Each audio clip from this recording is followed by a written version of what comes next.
Welcome to Daytona International Speedway as the field moves out on the first of 3 pace laps before racing 160 laps, 400 miles from dusk into nighttime on this 2.5-mile tri-oval super speedway.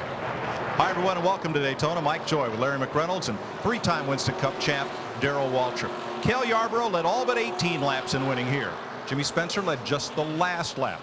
Cale won this race by 2 laps. Bill Elliott won it by 18 inches. It's so unpredictable, and it's so much fun, Darrell, except maybe for those 43 drivers out there. They haven't had a lot of practice, and it's Daytona. It's restrictor-plate racing. What's that song? Are y'all ready for this? Because that's exactly how I feel. The thing about it is you've got to get up there and get amongst them. And these cars have not had any drafting practice. So there's setup issues, there's handling issues, there's all kind of issues that we're going to have to sort out in the early going. But the biggest problem is you don't want to get in trouble doing until you get those things sorted out. So, Larry, how do you sort them out without the benefit of any drafting practice after qualifying? Well, I mean, I love your word unpredictable, but from a crew chief standpoint, I'm going to go with the word unknown. Like Darrell said, these cars have not been on the racetrack since they qualified. Can you go back to last year's notes from a year ago? No. The rules are different. Can you go back to your Daytona notes? Yes, you can, but this track is much slicker in the hot temperatures here in July. So you throw your best package at it from your February notes, but you know you have to make adjustments. But I can't tell my driver, feel it out, because if you feel it out, they're going to be lapping you pretty quick here. You can't back off. If you want a night of unpredictable action, you've come to the right place. Let's go trackside to Steve Burns. Mike, Jeff Gordon has 4 wins here at Daytona. He's one of 5 drivers that could win $1 million bonus if he can win. Well, crew chief Robbie Loomis says they've taken this number 24 car to the wind tunnel not once but twice for a total of 16 hours at $2,000 an hour. Do the math. They want to win this $1 million bonus. Let's go to Speedway Illustrated's Dick Berggren. Yeah, but to win it, they're going to have to beat Dale Earnhardt Jr. During driver introductions, this audience went absolutely berserk when his name was mentioned. He is the favorite. He has won 3 of the last 4 restrictor plate races. He's smart, he's cool, he's extra good at places like this. To Matt Yoakum. Dick, the last time Pontiac won a points-paying race at Daytona, Ronald Reagan was running for re-election. Tony Stewart has 2 Budweiser shootout victories, but remember, tonight he's racing with a couple unknowns. He only completed 2 laps back in the Daytona 500 with engine failure. They've gone back to their 500 notes without any final practice session, but they're still unsure how those notes will react tonight because they only had 2 laps back in February. Mike? Budweiser, official beer of NASCAR, is proud sponsor of the Bud Pole Award, given to the fastest qualifier at every NASCAR Winston Cup race. Kevin Harvick is a first-time Bud Pole winner, and he joins these other drivers in the Bud Shootout of 2003. Since 1979, Anheuser-Busch has awarded more than $7 million as title sponsor of NASCAR's Pole Award program. Let's move to our Walmart starting grid. Kevin Harvick, first pole, and Jeffrey Bodine in only his 3rd start of the season, former Daytona 500 winner, on the front row. Jeff Gordon, 2-time winner of this race. Robbie Gordon, no relation, looking for his first restrictor plate triumph. Dale Jarrett has 4 Daytona wins. Johnny Benson, top 10 in February, led a lot of it. Michael Waltrip, 4 top 5s in the last 6 restricted races with his teammate Steve Park and his teammate Dale Earnhardt Jr., who we've talked about, right behind, along with the fastest Dodge in the field, young Casey Atwood. Veterans Bobby Hamilton and Ricky Rudd looking for his first Daytona triumph. Mike Wallace with Bill Elliott, a 4-time Daytona winner. Kenny Wallace and Jimmy Johnson, the pole winner, fastest qualifier back in February here. Brett Bodine, 9th last July, and Mark Martin, one of those No Bull Million bonus cars. Ken Schrader has 20 top 10s at Daytona, and Sterling Marlin, the point leader. Bobby Labonte, 5th here last July, and Kyle Petty, fresh off that 3,500-mile charity ride. Mike Skinner won both Daytona poles in '97, and Todd Bodine, who competed last night in the Busch race. Jimmy Spencer, who won this race in '94, leading only the last lap, and Ricky Craven, another No Bull car. Shauna Robinson, the only female in the field, and Kurt Busch, who was 4th in the Daytona 500. Tony Stewart, just 2 laps in February here, but he has 2 top 10s, and Dave Blaney in a Ford. Elliott Sadler, 3rd here last July after starting 38th with John Andretti in a Petty Dodge. Stacy Compton's Pontiac and Hut Strickland's Dodge in row 17. Jeff Burton, the 2000 winner of this race, and Terry Labonte, 2-time series champion. Then the provisional starters. Rusty Wallace has not won Daytona in 38 starts, maybe tonight. And Matt Kenseth, another no bull car. Ryan Newman in the same car, he raced to 7th here. And Jeff Green. Ward Burton, the Daytona 500 champion, had trouble with the cowl intake in qualifying. He's there with Jeremy Mayfield, a pair of Dodges. And last night's winner, tonight he's last row Joe Nemechek, an unexpected spot, but he anchors the field. 43 cars, 160 laps, 400 miles, 100 miles less than we race in February. Yeah, and the pit window is 50 to 55 laps. You can make this on 2 stops. It's 160 laps. You want to be full of fuel. You don't want to be out there and having to pit on the green by staying out, not pitting. Tires are not that critical, but they can definitely make you handle better. Oh, yeah. If I get an opportunity, I'm going to come and get me 4 tires almost every time. There's our weather. A lot of rain here yesterday, and that was what ruined any chance of final practice for these cars. When they practice before qualifying, they do it 1 car at a time so that their runs are not wind aided by the draft of another car. So they have not been out there in anger amongst groups of cars in practice. In fact, not since they were here in February for the Daytona 500. Lights out atop the pace car as we get set to go racing. For those of you just joining us from baseball on Fox, welcome to Daytona International Speedway, where the Pepsi 400 is about to go green. Oh yeah, and this is a tense time. This when the crew chief is talking to the driver, and he's telling him, now be patient here. And the driver's sitting in there all fired up and got fire coming out of his eyes, and he can't even hear what the crew chief's saying about being patient. I'm not going to talk to you after we take the green flag. Very little. I'm going to leave it up to that spotter because I know you're going to be out there in packs of 20 cars running 3 wide. Pull your seatbelts tight one more time because we're going for a ride for 400 miles. That's right. Besides that, I don't have time to talk to you. Can Jeff Gordon get his first win of the year? Can Johnny Benson get his first win ever? Can Jeffrey Bodine from the outset pole pull off an upset? We're ready. You're ready. And here they come. And we're coming down here, folks. Got them tight. Got them belts tight. Flagman's got that green flag in his hands. Here we go, folks. Boogity, boogity, boogity. Boys, take her down in the first turn.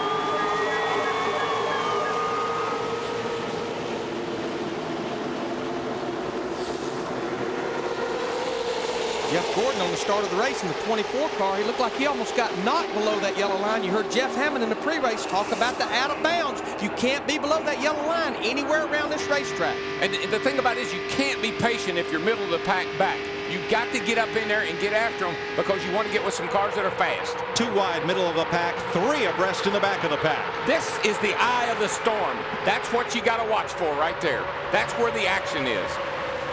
And this racetrack is wide enough to run 3 wide. It's wide enough to almost run 4 wide on the backstretch. The problem is on the exit of the corners, it's like running into a funnel. The racetrack narrows up. Here they come as they exit off the corner. And what happens is the cars move around. When there's this many cars around each other, the wind is buffing the car around. You're 3 wide. The wind catches the front of your car, lifts it up, and into the car on the outside of it you go. And the longer we go on the run, everybody's on fresh tires right now, full of fuel. The longer we go into a run, the front end will want to turn less and less on the exit of the corner. That's when you get in trouble. And what you'll find right now is all these drivers will work with each other right now. They'll squeeze up and let you in because they're all packed up there together. But as they start to spread out a little bit, you can't do that. Tony Stewart, who completed only a couple of laps in February due to a blown engine, spins to the infield in the back straightaway. Caution is on the speedway. Now, gentlemen's agreement, we do not race back. There's no rule that says you can't race back, but you can hack a bunch of guys off if you try to pass them. Didn't tell this pack. And here they come racing down here like the green flag's still out. Kevin Harvick leads the 2nd lap and passes under the yellow flag, and the field will slow from 180 down to 70 miles an hour. Now, in February, Tony Stewart only ran 2 laps because of losing an engine. Here he's wrecked before they even get to lap 2. Now what happens here is because some cars did pass with that yellow flag out, you'll be driving up beside a guy and shaking your fist at him, pointing your finger at him. Let's see what happened here. Wow, he just turned right. Looked like the car got down on the apron there just a little bit, and the back end came around.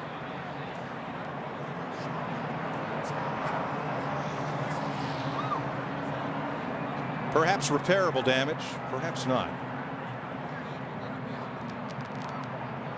Oh, he got hit. Yeah, there you go.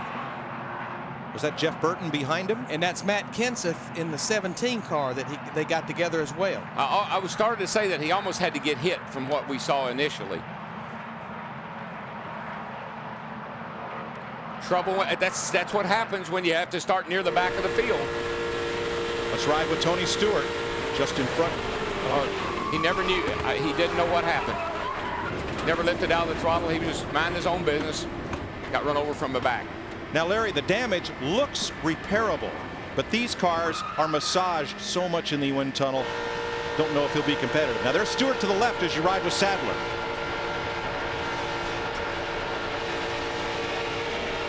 Yeah, Sadler was trying to squeeze in there. He got into the 17, bounced off of him over into the 20.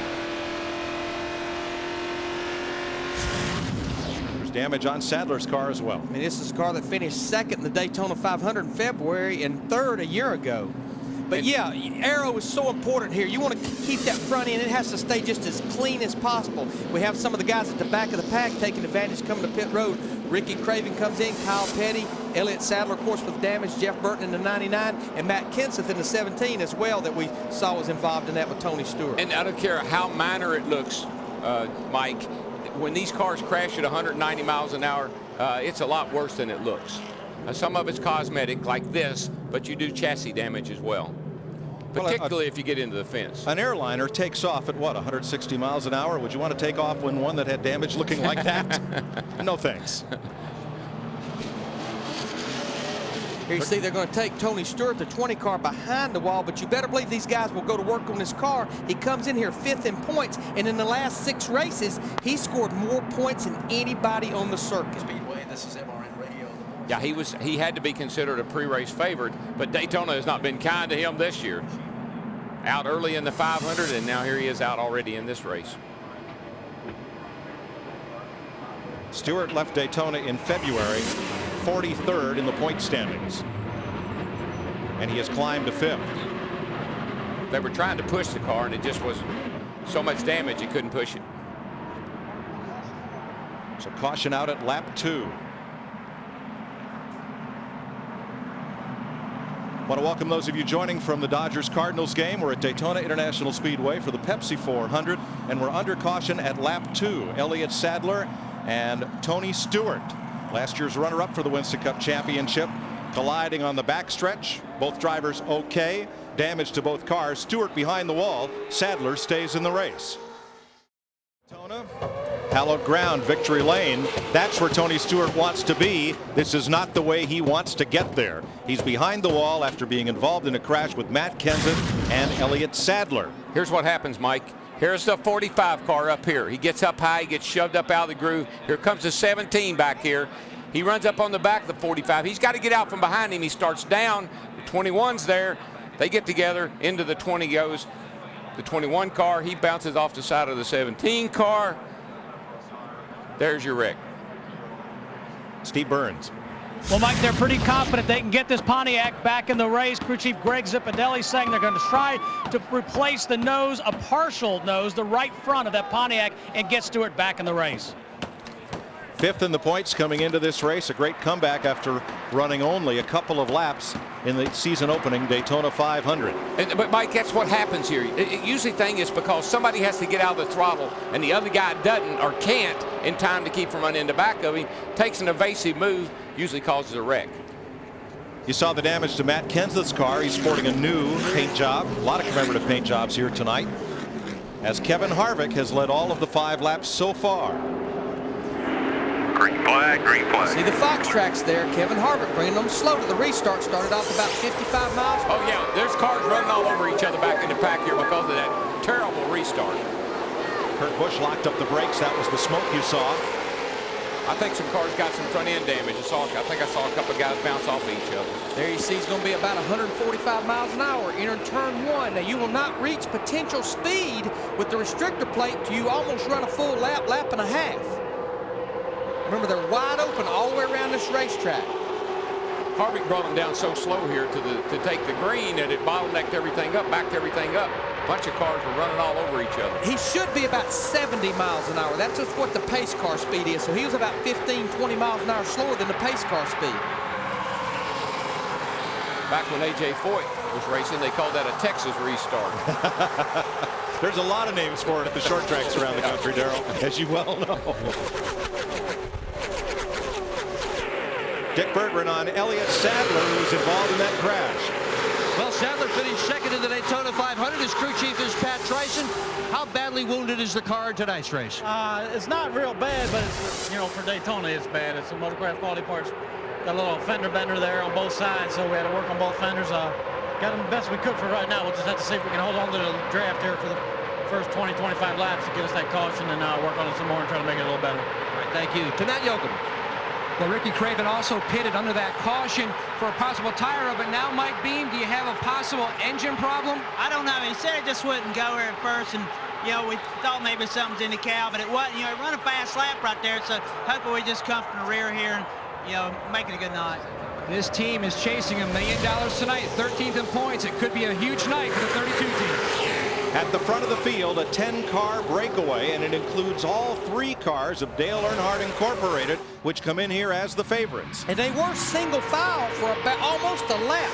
And when you're single file in the draft, you will pull away from cars that's running side by side because they're back there disturbing the air for each other. But all of a sudden, these guys decided they want to start racing. If the other group gets lined up, they'll catch them in a hurry. Yeah, it's hard to get away. You might get a little gap like we see now, but it's hard. There's a car up high going into turn 3. Behind you. It's Johnny Benson. Boy, Benson. stay up there. Stay up there. Hold it up there. Can't. Don't come down. Everybody gets. Oh, man. Got another car smoking coming off the corner here. Okay. Caution waving as they come to the line. And the car smoking is Kenny Schrader, Benson's teammate. The 36 car. Yeah, that's a. I think it looks like an oil leak on Schrader's car, like an oil line. The oil pressure is still good. Oil pressure is still good. He's got an oil line. Something came off Johnny's car when he had problem. Something came off of Benson's car, he says, and must have punctured an oil line. Now, I believe all of this havoc we're having here, this mayhem, is because we've had no practice.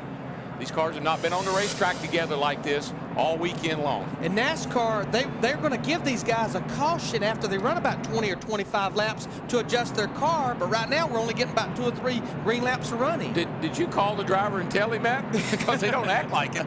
But how ironic and how unpredictable in this race that teammates go out in the same corner. Benson in the wall, piece off his car, hits his teammate Schrader. Guess what happened here in February? Piece off of Michael's car. Oh, he looked like he got turned.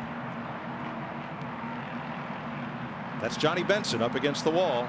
In February here, a piece off of Michael's car cut down Dale Jr.'s right front tire, teammates. That looked like, I'm not so sure he didn't get some help getting up there like that, Larry. Yeah, there you saw the Schrader on the bottom, and there's Johnny Benson. Of course, just been back 2 or 3 races after being injured back at Richmond in a Busch Series race. He broke a couple of ribs when he hit the turn 3 wall at Richmond. And going into the 3rd turn there and get hooked like he did and turned up into the wall, that's going to hurt. He's stunned. Let's have another look here. Yeah, they're coming down the back here. There's Benson right there in the 10 car. He moved up. No, he didn't move up. But the car right there got into his right rear. That car moved down. I don't know why, but something caused that car, the outside car, to move down. That's kind of hard to tell who that was. But somebody clipped him in the right rear. So Benson, who led a number of laps in the Daytona 500 and might have won it, one of several drivers who had a chance to win, is out early tonight. That's the same look he had when he got out of the car at Richmond, Mike. Schrader on pit road with the hood up with that damage from the Benson crash. Bobby Hamilton there. Hut Strickland goes by. Stacy Compton, Jeff Burton, Kyle Petty, and Terry Labonte are all on pit road. One more lap to clean up the second caution of the night, and we'll go back to green flag here in the Pepsi 400. Well, here's what happened. Here's Michael right here. Michael's coming down the outside. He feels like he's going to get hung out to dry. 31 moves up, and here comes the 10 to go with him, and they collide. The 10's moving up a little. Michael's moving down a little. They come together, turns Benson into the fence. I mean, one was definitely moving up, one was coming down. Exactly, and they're just trying to get in the preferred line, taking up the same real estate. Now let's go to Jeff Hammond for an update on Tony Stewart. What they're trying to do right now with Tony Stewart's car, the reason why they brought it behind the wall, is he hit so hard it has taken all these support bars and pushed it in close to the radiator and really messed up the shape of the far as the front nose is concerned right here. Right here you see the support bars on our car. All these bars were crushed into the radiator, so they had to get these bars cut away to be able to bring the nose back out. And the reason for that is, here at Daytona, like any super speedway, you try to keep this arrow shape right here to make the car more aerodynamic so it can run through the air, make good downforce, make the car where it's got some speed. One other thing that's happened here is because of the front end so much damage, the air that comes over the hood was wrinkled. Cal was not able to get any air, so they had to get the hood fitted back up, so they thought it'd be best to go behind the wall to work and make all this stuff fit back up so they can make this shape. The only way they could do that was bring it behind the wall, cut everything away, and you see them right now, they're welding support bars back to the nose to make that area stiff enough so that at 190 miles an hour, Tony Stewart's got an opportunity to run in the draft. Yeah, and Jeff, they only have one shot to get him back out there. One, it has to be safe, but he's going to find it hard to find anybody to run with, and he has to maintain a minimum speed of 55.89 seconds. They've been racing in the mid-48s. But based on what we've seen, Larry, getting this car fixed and getting it back out there could pay big dividends at the end of the night because they're wrecking left and right. At least his is repairable. Yeah, and Darrell, one thing I want to add, it doesn't seem he's got any kind of suspension damage right now. We're coming to green. We'll get speeds at the line to see if Kevin Harvick is again bringing them down for one of those Texas restarts. It's already a little quicker. I'm pretty sure he got a call. Green flag, green flag. Started about 66 miles an hour. Going up through the gearbox now. Probably came down there in second gear, grabs third, then grabs high gear. 115 miles an hour at the start-finish line. That lead draft is 40 cars long. That's how many cars are on the lead lap as Ken Schrader restarted on the inside because he is one lap down. He started alongside the leader and is trying to get his number 36 back on the lead lap. And he has the help of fast race cars. Jeff Gordon in the 24 car, Dale Jarrett in 88, that inside line lined up behind him. I mean, look how close these guys are running. And this is getting up to almost 185, 190 miles an hour. That's why we wreck. When you race that close together, just one little slip, and you're into the guy, and you're 180 miles an hour, and you wreck. Kevin Harvick has led all 13 laps so far. But Dale Jarrett has pushed Jeff Gordon into the lead.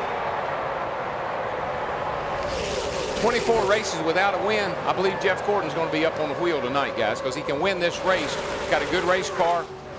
This would be a good race for him to win. The man on the move, though, is Rusty Wallace. That number 2 Ford started 37th and climbed up to 11th place in just 2 laps. He's up to 9th now.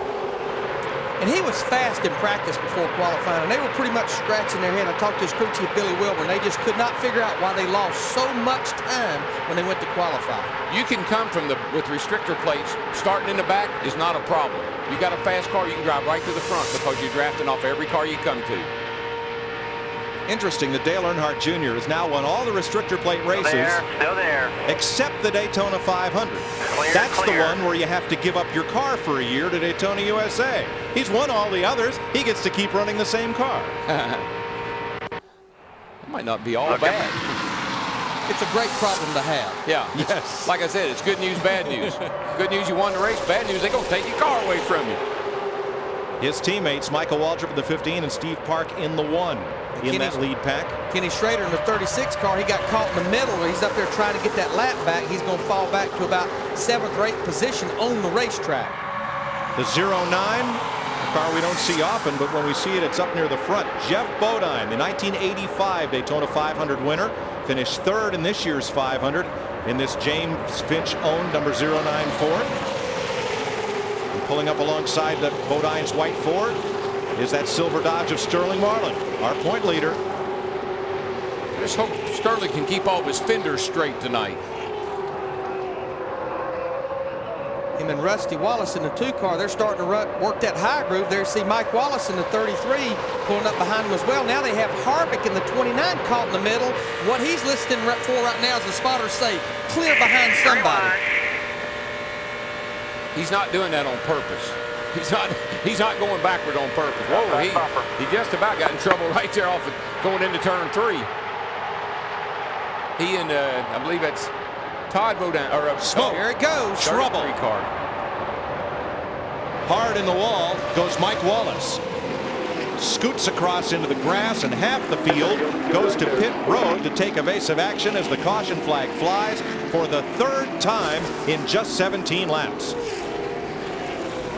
We do have a pit road speed, but when something like this happens, it don't matter. They're doing what they need to do to try to stay out of trouble. You almost could see that starting to happen way back in turn 4. This is like deja vu all over again as far as I'm concerned. The wrecks here are.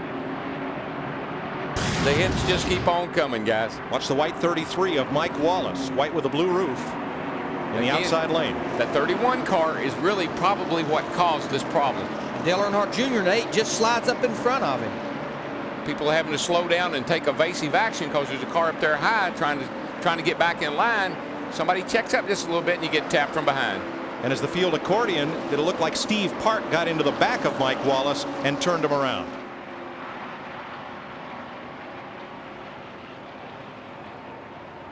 See Park there.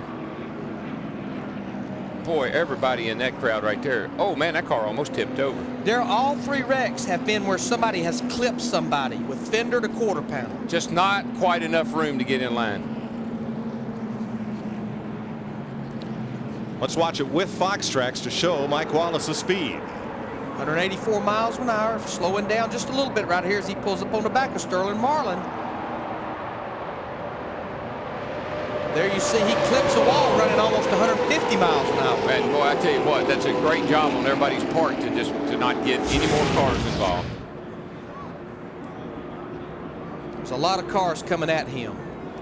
Mike Wallace in a part-time ride for Andy Petrie Racing that they hope to turn into a multi-race deal, colliding with Steve Park, whose option was not picked up by Dale Earnhardt Incorporated on the June 15th deadline. So Park is hoping to stay with this team or get picked up by another for next season. Well, there's a lot of talk about Sam Harness Jr. coming in from the IRL series, and I tell you, that's a lot of talent right there from what I've seen in the IRL. We saw him at Richmond the other Saturday night. Oh, Saturday man. night he just blistered him in the last couple of laps. 3 caution flags in just 18 laps to start the Pepsi 400. The fireworks have come early here at Daytona. I still think some of the problems on these guys clipping each other, and we've seen that a lot this year, is the big headrest that we run now. The pits are still closed. That's what that flag means. These big headrests, the Hans device, the Hudson's device, I think it's really limiting the amount of peripheral vision that drivers have. A lot of them have little mirrors there now on the side so they can see down the side of the car. And I see a lot of our leaders coming to pit road right here. A little surprised. I know we're on lap 18, but only half of those laps have been run under green, but pretty much the whole field is hitting pit road, Steve Burns. Jeff Gordon in. There will be no chassis adjustments to this 24 car of Jeff Gordon. 4 tires only, no chassis adjustments. Jeff likes the way the car is handling. Let's go to Matt Yoakum. And Dale Earnhardt Jr. pits. He's only going to take on fuel. The 88 car of Dale Jarrett pits. He will take on 4 tires, no major adjustments. He only pitted because he was going to wait and see what the 24 did. Jarrett, though, is going to lose a lot of track position.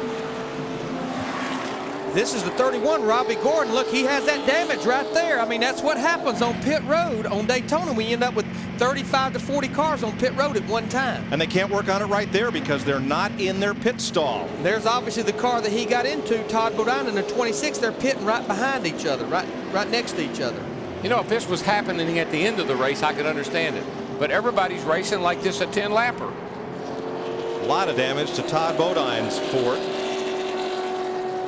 And there you see the corresponding damage to Robbie Gordon's Chevy. He'll bring that back in, just put it on the card, I guess.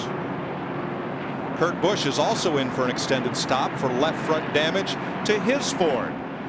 So all these cars that spent 100 hours or more in the wind tunnel being so carefully massaged, a lot of them are bent up. Flag is just waved to start lap 21. We've had 3 cautions in the early going.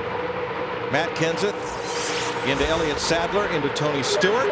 Michael Waltrip and Johnny Benson got together.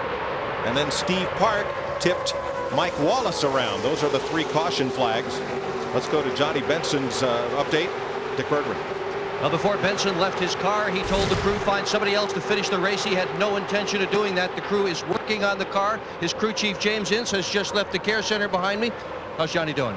It appears that he's okay. They're doing some precautionary chest x-rays based on the wreck we had earlier this year at Richmond, and I believe he's all right. He got the wind knocked out of him pretty hard, and they're going to run these tests to make sure everything's perfect. And the only thing I know is he's done for the evening. Got to go back and see if we can fix the car, and I don't know if we can find a relief driver or not to put back in, but boy, it's tough racing at Daytona. Yeah, they thought they had a good car, maybe a shot to win this thing, Mike. Now, Dick, 5 drivers stayed on the racetrack and did not pit, so they're up front. Jeff Burton, Bobby Hamilton, Jeremy Mayfield, Terry Labonte, and John Andretti. The first driver who stopped in that line at the restart was Dale Earnhardt Jr., who took on fuel only. And that's not a bad call. I just had talked about before they come to pit road, they only had about 8 or 9 laps on their tires, so those tires really were still in good shape. But wanting to get that fuel in there where they know they can make a 50 or 55 lap run, don't look like we're going to have to do that based on the first 18 laps. No, but I tell you what, we're getting so many cars knocked out here. They're going to get spread out all over the place. I think that things will settle down here very shortly. Kurt Busch obeys a black flag, a signal to come to pit road for attention or penalty. Tell you who's coming hard is Ricky Rudd. Right here, about 5 away. As Busch makes the penalty stop. And the reason he was black flagged is because he run the stop and go paddle at the end of pit road under caution. There's a man down there with a paddle that says red stop, green go, and he had flipped it to red because the field was coming, and he didn't beat the paddle man. I think that'll cost him a lap. Yeah, he's plus time.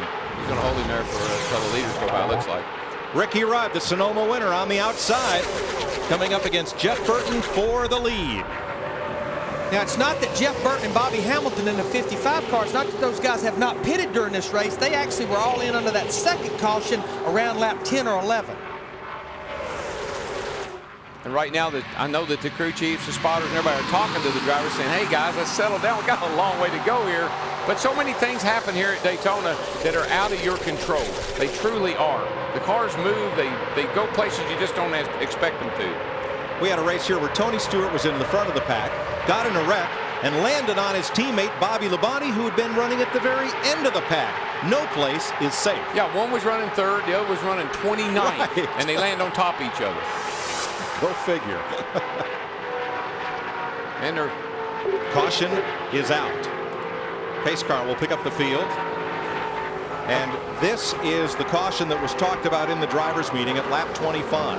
Because the teams had no post-qualifying practice, NASCAR was going to give them a caution at or about lap 25 so they could come in and check on things.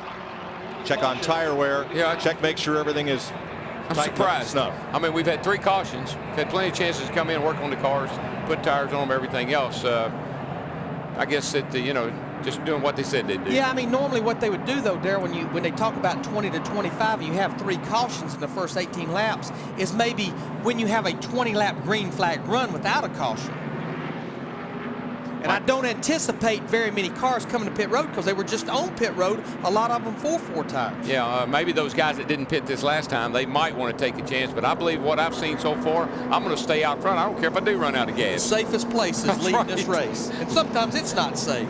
Come on in, I can't hear you. Mike Wallace has taken his car to the garage. Damage incurred in the 3rd caution. Johnny Benson, 2 cracked ribs after that collision with the turn 3 wall, and perhaps, as James Ince pointed out, residual effect of his hard crash into the wall driving Ted Marsh's Busch car at Richmond. Yeah, he was walking very gingerly as he got out of that car and into the ambulance. Pit road's open and no takers at the front of the field. How about we take a pit stop, and we'll be right back with the Pepsi 400 on Fox. Welcome back live to Daytona and the Pepsi 400. And this track fact is brought to you by Taco Bell. The construction here back in 1957. First Daytona 500 won by Lee Petty in 1959. The first night race at Daytona won by Jeff Gordon. And, of course, the all-time Daytona race winner, Dale Earnhardt, with 34 wins. Taco Bell wants to remind you to think outside the bunt. We had 3 caution flags. Jeff Hammond inside of 17 laps here. Now we're in our 4th caution. And do you think this has a lot to do with the limited practice time? Yes, I do, Chris. I think that a lot of these teams right now, a lot of these cars that are getting in these problems are just off that little bit. And because they think they need to get to the front in a hurry, a little bit too much impatience and not knowing what the cars are going to do are creating some of these problems. Jeff Burton currently the leader. He won the Pepsi 400 in 2000. Tony Stewart, one of the pre-race favorites, went out in a hurry. And down below here where we are at Victory Lane, as they continue to work on the car, he has remained in the car while they've worked, and he is steaming mad over that earlier accident that he thought Elliott Sadler possibly made a poor decision on. Well, I'm not going to say he knows it's Elliott Sadler was the cause of it. By now, I'm sure he has. But the thing I think about right now, Tony is raced so hard to get himself back in contention in his points and get taken out so early. You can see the frustration on his face, the whole crew, but they work very diligently to get this car put back together right. We talked about it earlier. When they go back on the speedway, if they can't maintain minimum speed and keep up with the pack, they'll have to bring it in. They're not going to be done. So they're trying to make sure it's right. Greg Zipadelli and the guys are just about finish up repairs. They're trying to make sure everything's taped up, sealed up, and ready to go. And Tony did a great job after disappointing last in the 500 to work his way back up through the points, and is very frustrated here. The pole sitter, Kevin Harvick, having some problems. Let's check in with Steve Burns on that. Steve? Well, Chris, earlier we talked about how Jeff Gordon's car had been at the wind tunnel to find an aerodynamic advantage. Well, Kevin Harvick sat on the pole, and Gil Martin, you guys were just lucky to get this car done in time to get down here. Yeah, I tell you, this Goodyear Chevrolet's had a lot of different sheet metal on it this year. It started the year off as a singular car with Robbie Gordon here in February. We qualified 6th with it. And Talladega sit on the outside pole with it. And it's never seen a wind tunnel, but I tell you what, we got a lot of faith in our fab shop at home. Adam Meyer, Bobby Hutchins, those guys, they know exactly what they're doing. They've done it a long time. All right, thanks, Gil. Let's go to Dick Berggren. A few moments ago at an incident on pit road, a collision, Todd Bodine's rear tire changer, Bill Kerwood, was hit. He has been taken to the infield care center. A spokesperson for the team said he's okay. He just got pinched. Crew chief Donnie Wingo is now changing front sides. Thanks, Dick. We're set to go back to green. Jeff Burton, Bobby Hamilton, Ricky Rudd, who did not pit on that last caution, lead Dale Earnhardt Jr. and Sterling Marlin, along with Rusty Wallace, Dale Jarrett, and John Andretti. Now we're hearing on the in-car two-way radio communication that Jeff Gordon, instead of taking the green flag, may come to pit road. He's talking about maybe possibly having a flat tire. Pace car is in. So is Jeff Gordon. He's on pit road. Green really flag. Going to cost him. Come on down, watch your speed.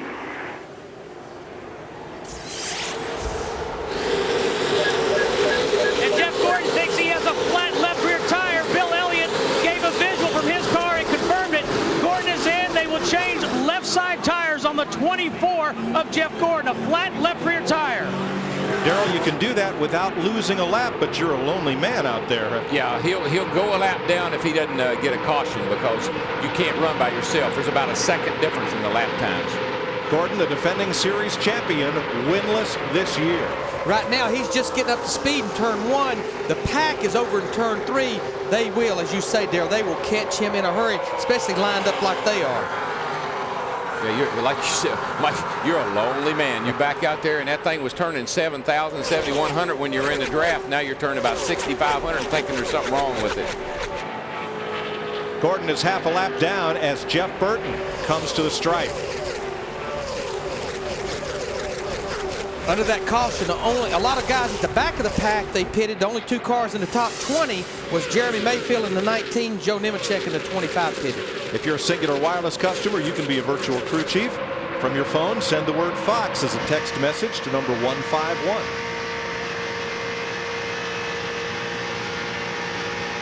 .30 of 160 laps complete. Terry Labonte outside the 09 of Jeffrey Bodine. Behind Labonte, Kevin Harvick, rookie Ryan Newman, and rookie Jimmy Johnson.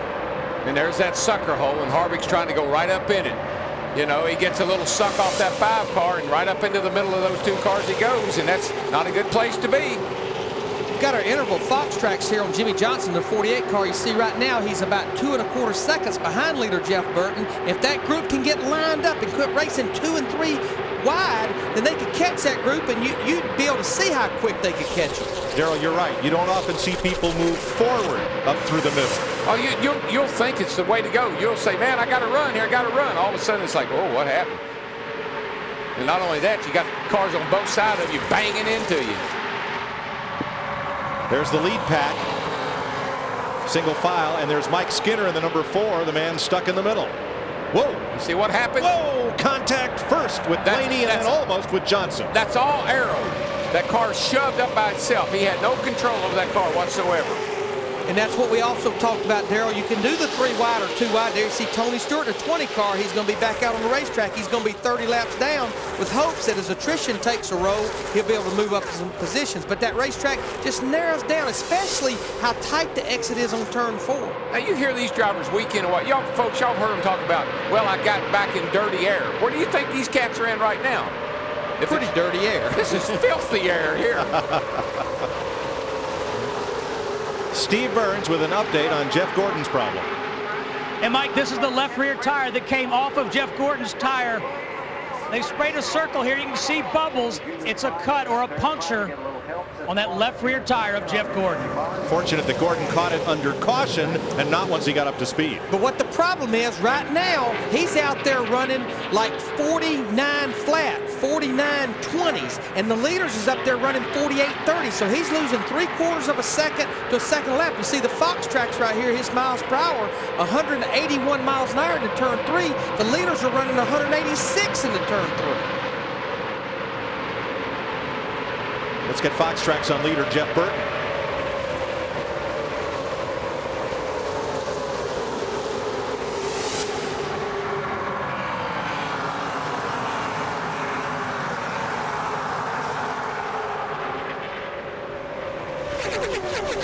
Looks like Dale Jr.'s car is really starting to come around now. Larry, he's sitting there in second place and pretty content right now. Well, that's a great shot, isn't it? Holy cow, I'm ducking every time they go by.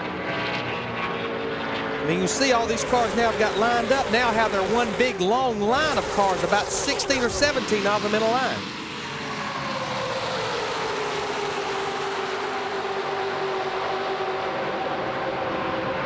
Now that group behind them back there, Jimmy Johnson, the 48 right there, if they could ever get lined up, just, you know, just halfway, just quit slicing and dicing, they would catch that lead group so fast. And as simple as we make it, oh, get lined up. Well, you just can't. I mean, you can't hold up your hand and say, pardon me, can I get in right here, please? I'd like to move over a little bit if you don't mind. It's like trying to get about 20 kids in the nursery to play nice. Yeah, it just ain't going to happen. Jeff Burton has won this race. He leads it. Dale Earnhardt Jr. also a former winner, the defending champion of this race. Let's go to his pit, Matt Yoakum. Mike, the 3 DEI cars qualified 7th, 8th, and 9th. It chose pit stalls 3, 16, and 25. So in the old days, to converse without the other teams listening on the radio, they'd have to send someone running from pit stall to pit stall to pit stall. But starting with the Daytona 500 this year, they have an internet chat session. Angela Walker, the computer specialist at DEI, set up an instant message session. So all 3 teams, Dan Stillman here in the 8 pit, Slugger Labby in the 15, and Dave Charpentier in the 1, can talk back and forth strategy. Stillman said they're possibly looking at maybe 4 tires on that stop. Slugger Labby said possibly. That way, they can talk back and forth. The only problem, just like your cellular service, sometimes with so much usage in the area, they get knocked offline. Now I've seen everything. Yeah, that's pretty unique. my man Van Colley be right at home with that. He'd be emailing everybody in the pits.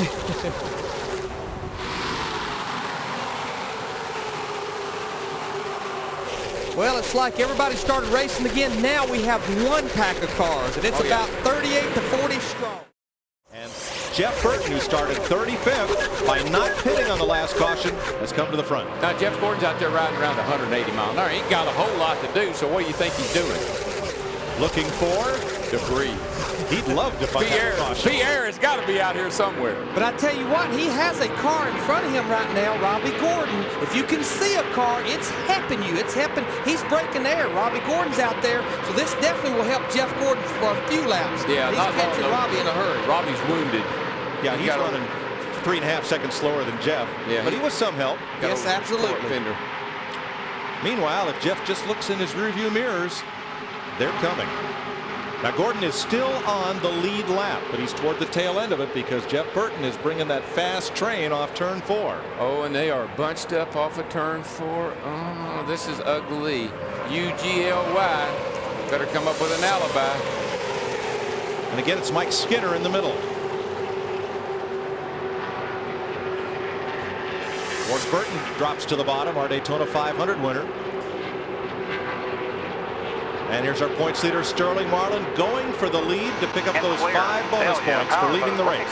That could be, you know, could have made a deal with the 99. Let me lead, I'll let you back in front. But the way he went by, I'm not so sure that was the deal. But DW, look at the 2 car up there, Rusty Wallace on the outside. Remember, he started back in 37th position, provisional land, and there he is in 2nd. And his teammate, Ryan Newman, in the 12th car, he was in provisional land at 39. He's up to 8. So, I mean, those 2 team cars didn't qualify good, but they're racing good. That's what Rusty told us the other day. Yeah, they are, and I'm sure they're looking back saying, I'm glad I'm not hung up in that mess.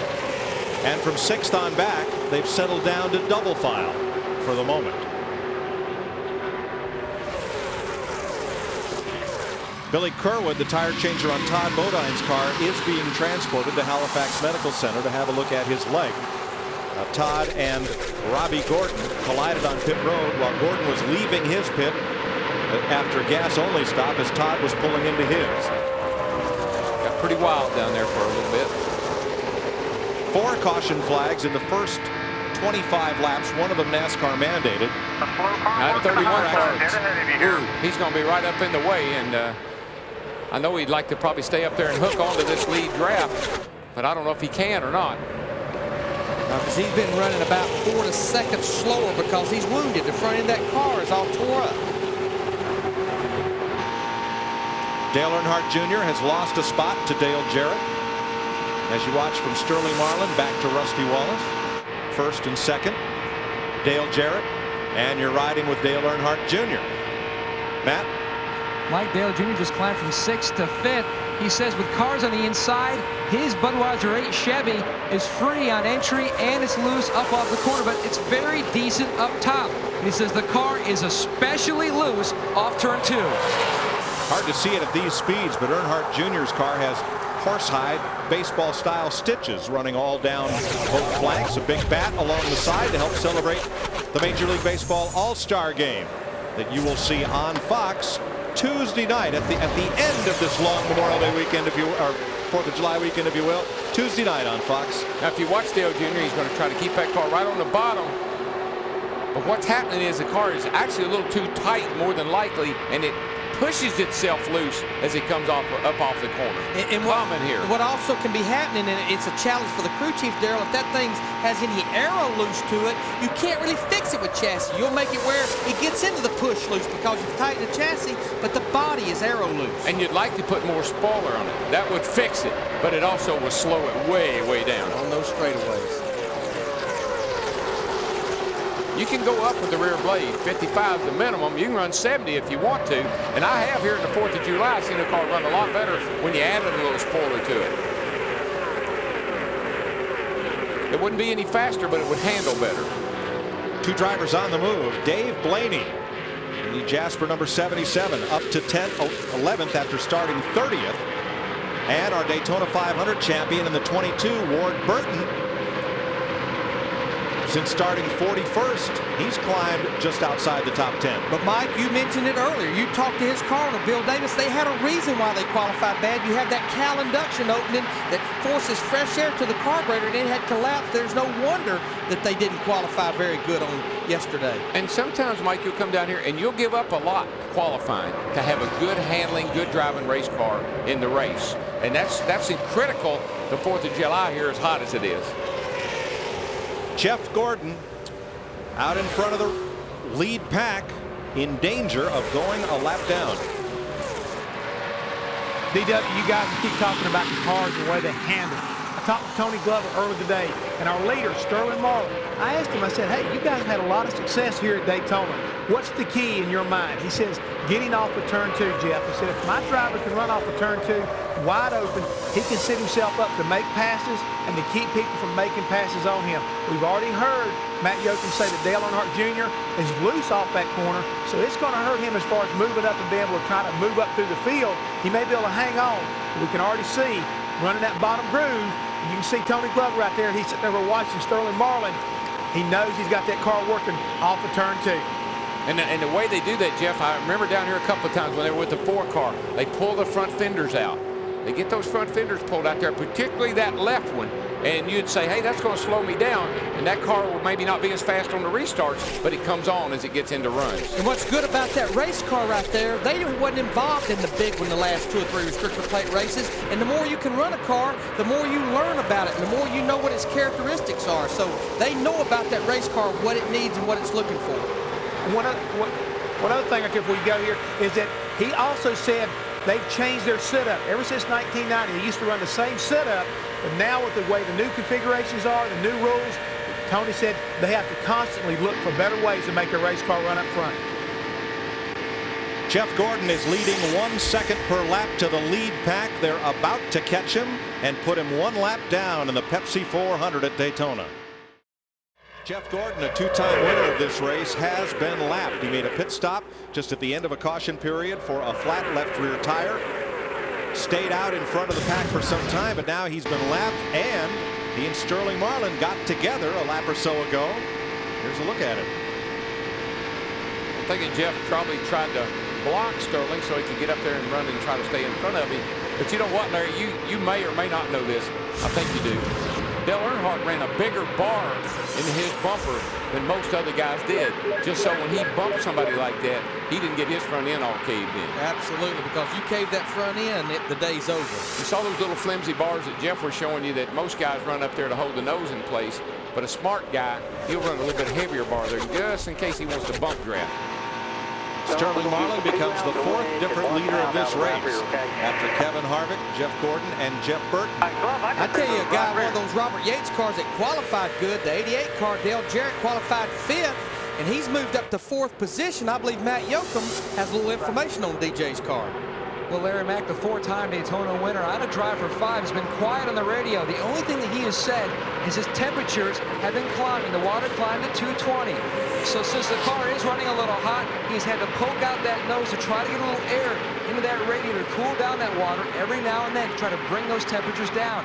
And a lot of people, Larry, like we talked earlier today, had to guess a little bit about how much tape to use on the front of that race car since we didn't have a final practice session. I mean, absolutely, that's a product of no practice, and you can't totally go back to your February notes because the weather was much cooler. You can't go back to last July's notes because with that strip across the roof, it changed the airflow through the grill. So there was a lot of crap shooting and guessing. You want to run as much tape as you can because that reduces the drag. So there's a lot of guessing going on the front end tape. Yeah, and the grill on the Ford, the nose right there where the grill is real laid back. And so it doesn't see quite as much air as some of the other cars does.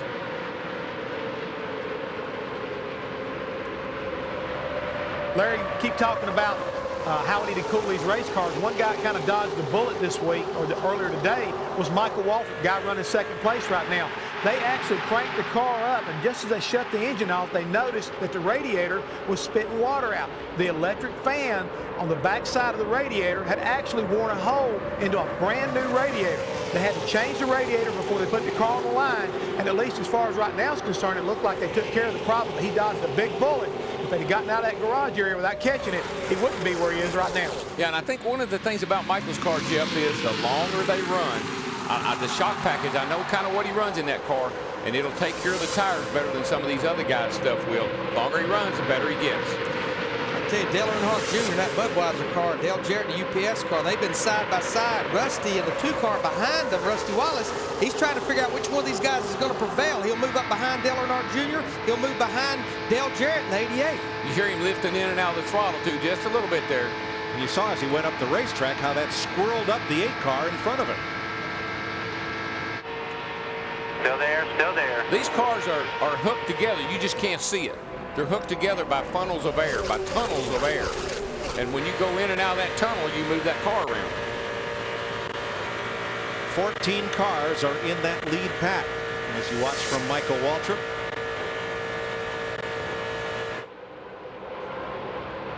Sterling Marlin, Waltrip in second. Dale Jarrett, Dale Earnhardt Jr. side by side for third, and Rusty Wallace looking on. And these cars will just go backs and forth. One on the outside will move up about a half a car length ahead. The one on the inside, they'll just go backs and forth, backs and forth. Can't quite make the pass. You know what, guys? We've had our longest green flag run here, about 27 or 28 laps, and we have a typical Daytona now. We have about 3 or 4 packs out there. What's different from here, from Talladega? Handling is more of a characteristic here. It's more of the package. Your car has to drive good. Turn 4, car hard in the wall, Kenny Wallace. Caution is out. Where's Jeff Gordon? Trying to get back on the lead lap, no doubt.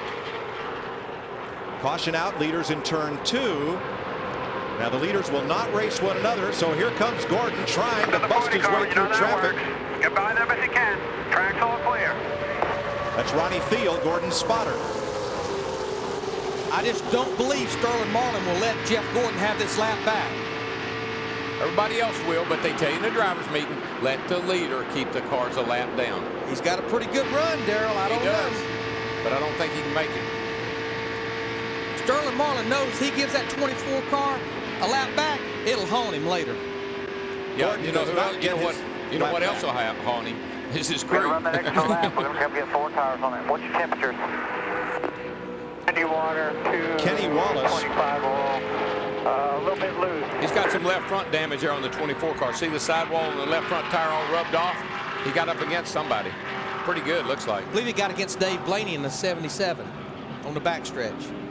Kenny Wallace cut down a right front tire, apparently. That's what propelled him into the outside wall at turn 4 to bring out our 5th caution of the night. And Darrell, what Sterling Marlin did just that then, pinning Jeff Gordon a lap down, is something we were talking about at Michigan, about who you need to race and who you don't amongst those lapped cars. Yes, or sir. tail end of the lead lap cars. Sometimes it's okay to slow down and let a guy back because you know he can't beat you. But when you got somebody like Jeff Gordon who was leading the race up, they had trouble. You don't let him have a lap back if you can help him. I would have to say we just had talked about almost 30 laps on this run. We will see most of our leaders to pit road for 4 tires. Because from here you could do it on one more stop as well. And I'm sure there's lots and lots of guys that are thinking that very thing. Give me 4 tires, top me up real good here. Let me see if I can make it on one more stop. This time by will complete 60 laps, 100 to go. Because we've had so many cautions here early on. Now the field's bunched up again. We're going to have some pretty tight racing. But as they were spreading out there, you know, the racing is not so hectic. And you can start thinking about making it on one more stop. Let me tell you what else is going to be hectic. We're going to have 35 cars all on pit road at one time. All the leaders, Dick Berger. Rusty Wallace is going to take 4 tires in his car. He is very pleased with the way this thing is running and has called for no changes on it whatsoever. He has said, however, that in his opinion, the 88 Jarrett may have an engine problem. Wallace still in the pits right now. First of the leaders to Steve. Well, Dick, Sterling Marlin wants his car tightened up just a little bit. He'll get 4 tires, 1 pound out of the right rear, and a round-up wedge to Matt Yoakum. Tony Eury Jr. is already hitting the lugs in the left front. Dale Earnhardt Jr. is down and away with a 4-tire change. He's not going to beat the 15 on. Dale Jarrett, the 88 car, with a little bit tight. He took a half a pound of air pressure out of both left side tires. Pit stops completed. Michael Waltrip Good job. Way to be. leads the charge off pit road. And trouble on our Daytona 500 pole sitter, the leading rookie, Jimmy Johnson. Looks like they're working on the right front fender. Got some damage over there. Putting a Band-Aid on it, trying to. Here's the 2 winners off pit road right there. Those DEI cars. Michael Waltrip in the 15, Dale Earnhardt Jr. in 8. We'll look at the race at the end of pit road. There you see the stripe. And that's where they measure who beats who back onto the racetrack. That's where the field is frozen. We're under caution. We'll be right back. The 5th caution flag of the night came out of lap 59 when Kenny Wallace cut down a tire and hit the wall hard. Leading rookie Jimmy Johnson has damage to his car, and they're making repair panels down behind the pit wall. Steve Burns. Well, Mike, as the crew works on the right front, a replacement piece for the right front, we'll talk to crew chief Chad Canals. Chad, tell us about the damage. The 43 car checked up early on in that run, and Jimmy ran into him and knocked a big hole in the right front there. You know, we're concerned about losing too much track position, but we also got to get the car fixed. We see the crew working on a replacement piece. Will you have to put it back on? We'll kind of see what happens here. Jimmy's trying to talk to me here. We're going to see what happens here, you know, see how the car handles. We got most of the hole patched up, but, you know, we just have to see what happens. I don't know yet. How's that? Let's go back upstairs to Mike. Now, as the caution waved for Kenny Wallace in turn 4, let's ride with Jeff Gordon, who was trying to get a lap back from leader Sterling Marlin, and listen to his spotter, Ron Thiel. Down, caution out for a wreck off of turn 4, one car incident. See if you can get back by them leaders. All right, this is what you call a move of desperation by a guy that's won a lot of races. But I got to get by you guys. I got to get that lap back. And I'm sorry if it made you mad. Excuse me, pardon me. Gotta go. I've got to go now.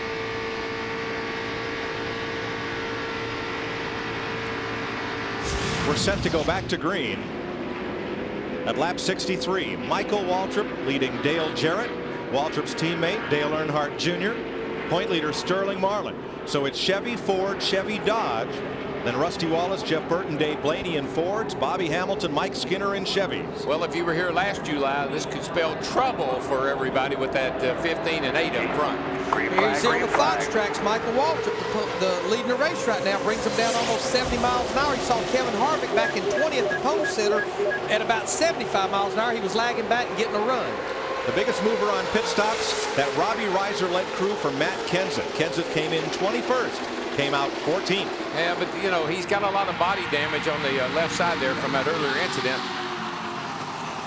They probably need to stop in the pits there and work on that a while. A 2-lap penalty now on Kurt Busch, and the number 97 being held in the pits. And a correction on the earlier NASCAR report on injuries. Billy Kerwood, the tire changer, is being x-rayed at the care center in the infield. It was Johnny Benson who, with the 2 cracked ribs, was transported to Halifax Medical Center.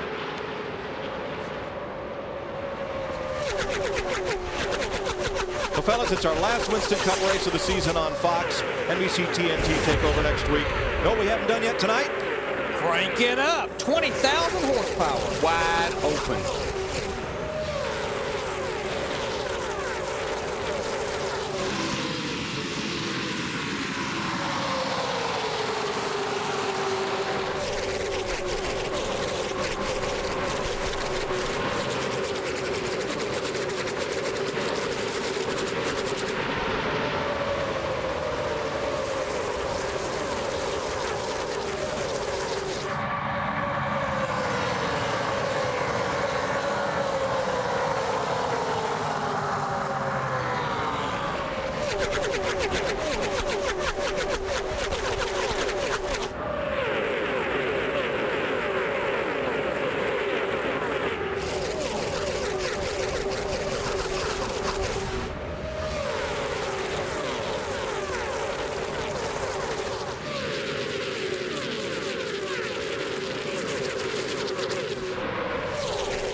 The sound and the fury of Winston Cup racing. 4th of July fireworks of a different kind. Yeah, I don't know what you call that, but I call that music. I love it. Big loser on their round of pit stops was Ricky Rudd, who came in 11th and came out 17th. And then everybody else 2 by 2. We need to document the reason they're holding Kurt Busch on pit road this time in the 97 car is he moved up the pit. He passed cars before coming to pit road. And under caution, you cannot do that. Now here's Rudd trying to regain lost ground, and right behind him in the 25, last night's Busch Series winner, Joe Nemechek. And he started dead last, but I found out why. They changed gears before qualifying, didn't put enough lubricant in the gear. He had a fast race car in practice, and he told me, watch me, I'll be good tonight. Well, if he's anything like he was last night, he'll be awesome. Kurt Busch has been released by the NASCAR officials back onto the racetrack. He is 6 laps down and without benefit of the draft. And that's 2 penalties tonight. Remember, he ran the stop-and-go paddling earlier, and I think back to Lowe's Motor Speedway. Had a great race car, but had penalties on pit road. He's just not getting the message yet. But nights like tonight, he'll get it sooner or later. Teammates, Michael Waltrip and Dale Earnhardt Jr., who had finished 1-2 here in that order and in the reverse order. This is deja vu right here, all over again. Driving for the team started by the late Dale Earnhardt, who picked Steve Park as his first Winston Cup driver. And then Dale Jr. moved up from the Busch Series, and Michael Waltrip came aboard. Dale's widow Teresa now owns and runs this team, and has to be pleased to see 2 of her drivers out front at 68 laps. Well, I'm particularly impressed with the job my brother has done the last several weeks, guys. I mean, he's been in the top 10 just about everywhere we've been the last several weeks. Now front tonight. I tell you, Mike Skinner, that Ford car, boy, he shot the hole up through the middle without a lot of help. They were 3 wide. He said, boys, you're not peeing them in the middle here before we get to turn 3, and he shot the gap. Sometimes you look around and see who you're racing with and decide maybe you ought to let off and let them go on.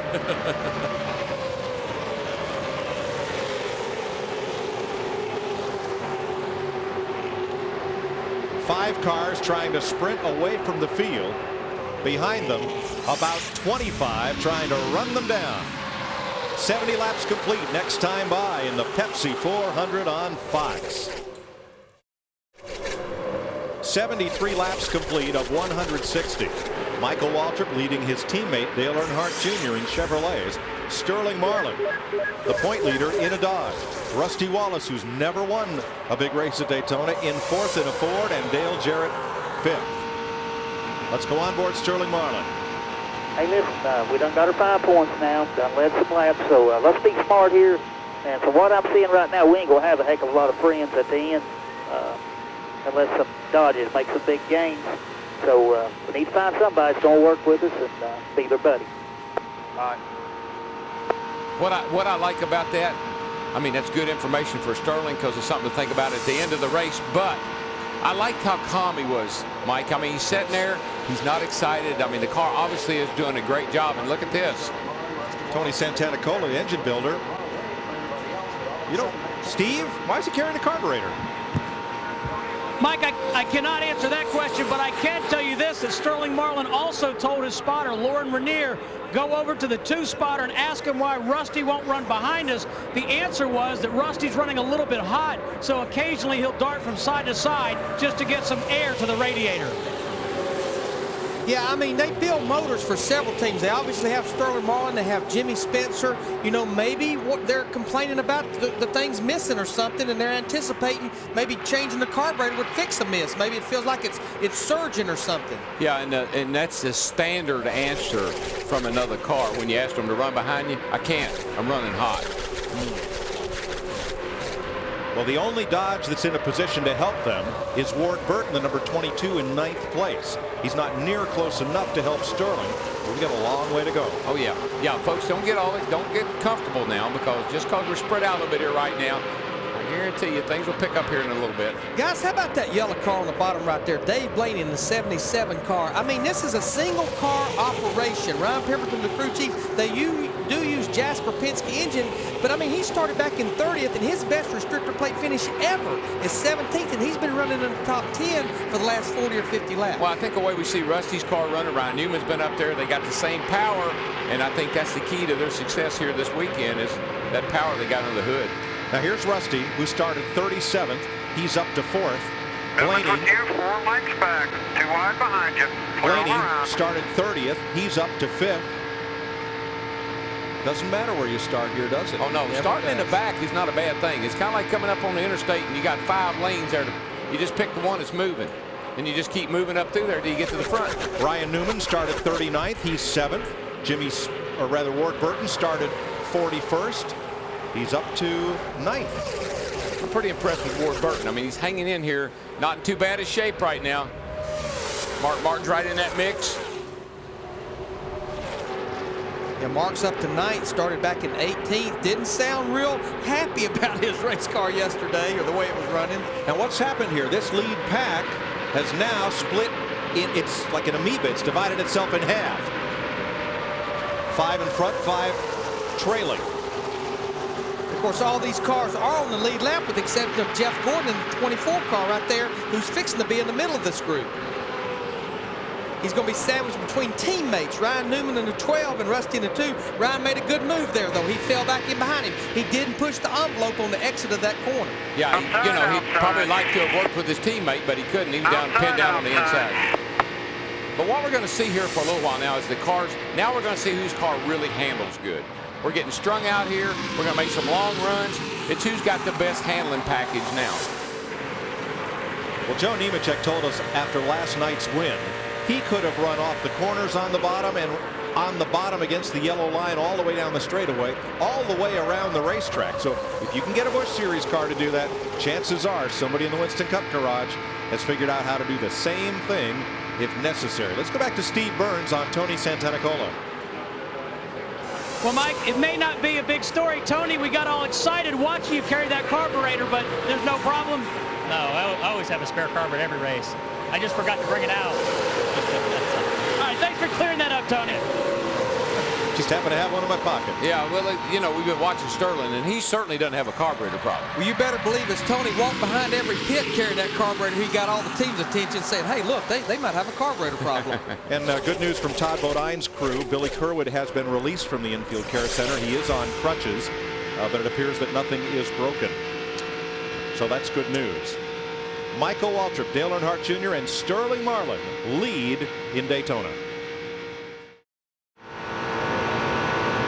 Here's today's halfway recap brought to you by Coors Light. The pole sitter Kevin Harvick led for the first 13 laps. Has not really been a factor since. That first 26 laps had 4 different cautions here. Jeff Gordon led for a while. Jeff Burton led for 23 consecutive laps. Even Sterling Marlin in there for a while. Now, Michael Waltrip, your leader, followed by Dale Earnhardt Jr. We mentioned at the top of the broadcast, and I've talked about it throughout the broadcast, the DEI cars. Dale Earnhardt Incorporated have won 4 of the last 6 restrictor plate races coming in. Jeff Hammond, do they put, and when we say they, we mean DEI, more of an emphasis on racing here or restrictor plate racing to have such success? I think that's pretty obvious right there, Chris, that they do. But I think one thing we're kind of like forgetting is what's the best way probably to miss the big one? Be in front of it. So if you've got cars that can go out front and lead a pack, the likelihood of getting caught back up in a big mess back in the back is less. So these guys figure that if they work on their cars, keep them up front, the less chance of getting caught up in the big one, and they're doing a really good job of that tonight. Why don't more teams put the same kind of emphasis on it? I think it's just a fact that they kind of like losing sight of that, and I believe maybe Matt Yoakum has some more insight on it. Well, Jeff, when the late Dale Earnhardt hired Richie Gilmore to head up the engine department at DEI, he told him the most special part to him was the restrictor plate racing. He wanted to have a top-notch deal. They spend over $2 million a year just for the restrictor plate program. They also have 3 full-time employees. From the last race at Talladega last year up until the Daytona 500 this year, they had a plate engine on the dyno or on the chassis dyno every day. That's the kind of emphasis they put on their plate program, and it shows. And Michael Waltrip, his last race more than a year and a half ago, came at his only career win in Winston Cup at the Daytona 500. Let's go back upstairs. Michael Waltrip leading Dale Earnhardt Jr. teammates, a 6-car breakaway draft, plus Jeff Gordon in that draft, who's 1 lap down. A lot of brothers in NASCAR racing. There are the Burtons. Right now, Jeff is 9th, Ward is 10th. There are 3 Wallace brothers, led by Rusty in 8th. 3 Bodine brothers, led by Todd in 22nd. And 2 Labonte brothers, led by Bobby in 16th in this race. I just believe some of the reasons that the DEI cars, Michael, Dale Jr., and those guys run so good here. Dale Earnhardt had this intense desire to win here at Daytona. And Larry, you and I talked about this. I believe that he put more emphasis personally when he was driving on this race. And when he started his own team, he put the same kind of emphasis on winning at Daytona. This is the race he wanted to win so desperately and so badly, and he only got to win it 1 time. When I look at those 2 cats at the front, Michael Waltrip has always run good at Daytona and Talladega. When I look at the man in second, I think the cliche, the apple don't fall far from the tree. You got it, buddy. Singular Wireless customers can participate in our virtual pit crew feature from your phones by sending the word Fox as a text message to number 151. We are past halfway at 87 laps. You ride with Robbie Gordon there. He is 38th, 2 laps down. And talk about where you start doesn't matter so much. What's happened to our front row? Kevin Harvick, who started on the pole, is back at 30th. And right behind him, the outside pole sitter, Jeffrey Bodine, in 31st.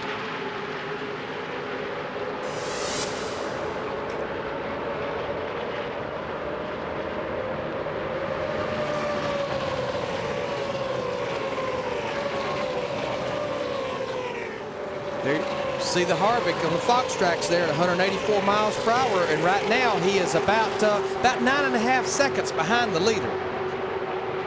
Steve Burns with more. Mike, our pole sitter Kevin Harvick sustained damage to the right front of that race car, about where the headlight decal would be. There's actually a dent or a hole. The team put a patch on, but it blew off, so they've made another one on the next pit stop. They've made it out of sheet metal and duct tape, and they'll apply that to that right front, about where the decal, or the headlamp decal would be. Thanks, Steve. Harvick suffering along in 30th. 35 cars are on the lead lap. Now our outside pole sitter Jeffrey Bodine, Dick Berggren. Well, Jeffrey's problem is also in the right front corner, Mike. He had an early tangle with another car. They've worked on it on several occasions while they have pitted, but it's really not quite right. He's also complained he doesn't like the rear shock absorbers in the car. He's had a vibration earlier this evening. It's just been a whole host of problems for Jeffrey Bodine. Come out. Dick, the guy who won the very first Pepsi 400 night race at Daytona, Jeff Gordon, has been doing his best Monty Hall imitation, making deals to work his way to the front. But he may have come to a close because the 15 and 8 cars from DEI are going to try to keep him a lap down. They're not going to try to let him get by and work any kind of deal with the 24 because they know how stout Jeff Gordon is here at Daytona. And I think that's what there's 2 guys up there. They say, hey, that cat can beat us, and we got the best Chevrolets out here.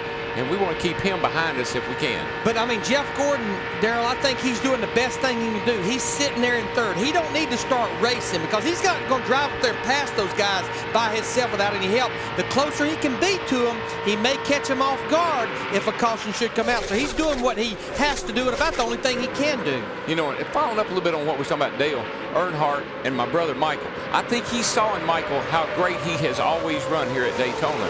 And I think that he felt like if he put Michael in a car like he's out there in tonight, that Michael could win races, not only here at Daytona, but everywhere.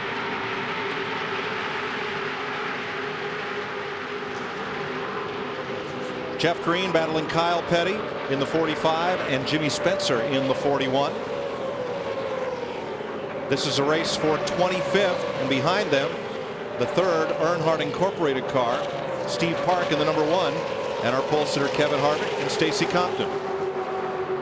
In winning the 2001 Daytona 500, Michael Waltrip led 27 laps, the most he had ever led at Daytona in one race. Tonight, he's been out in front for 31 laps.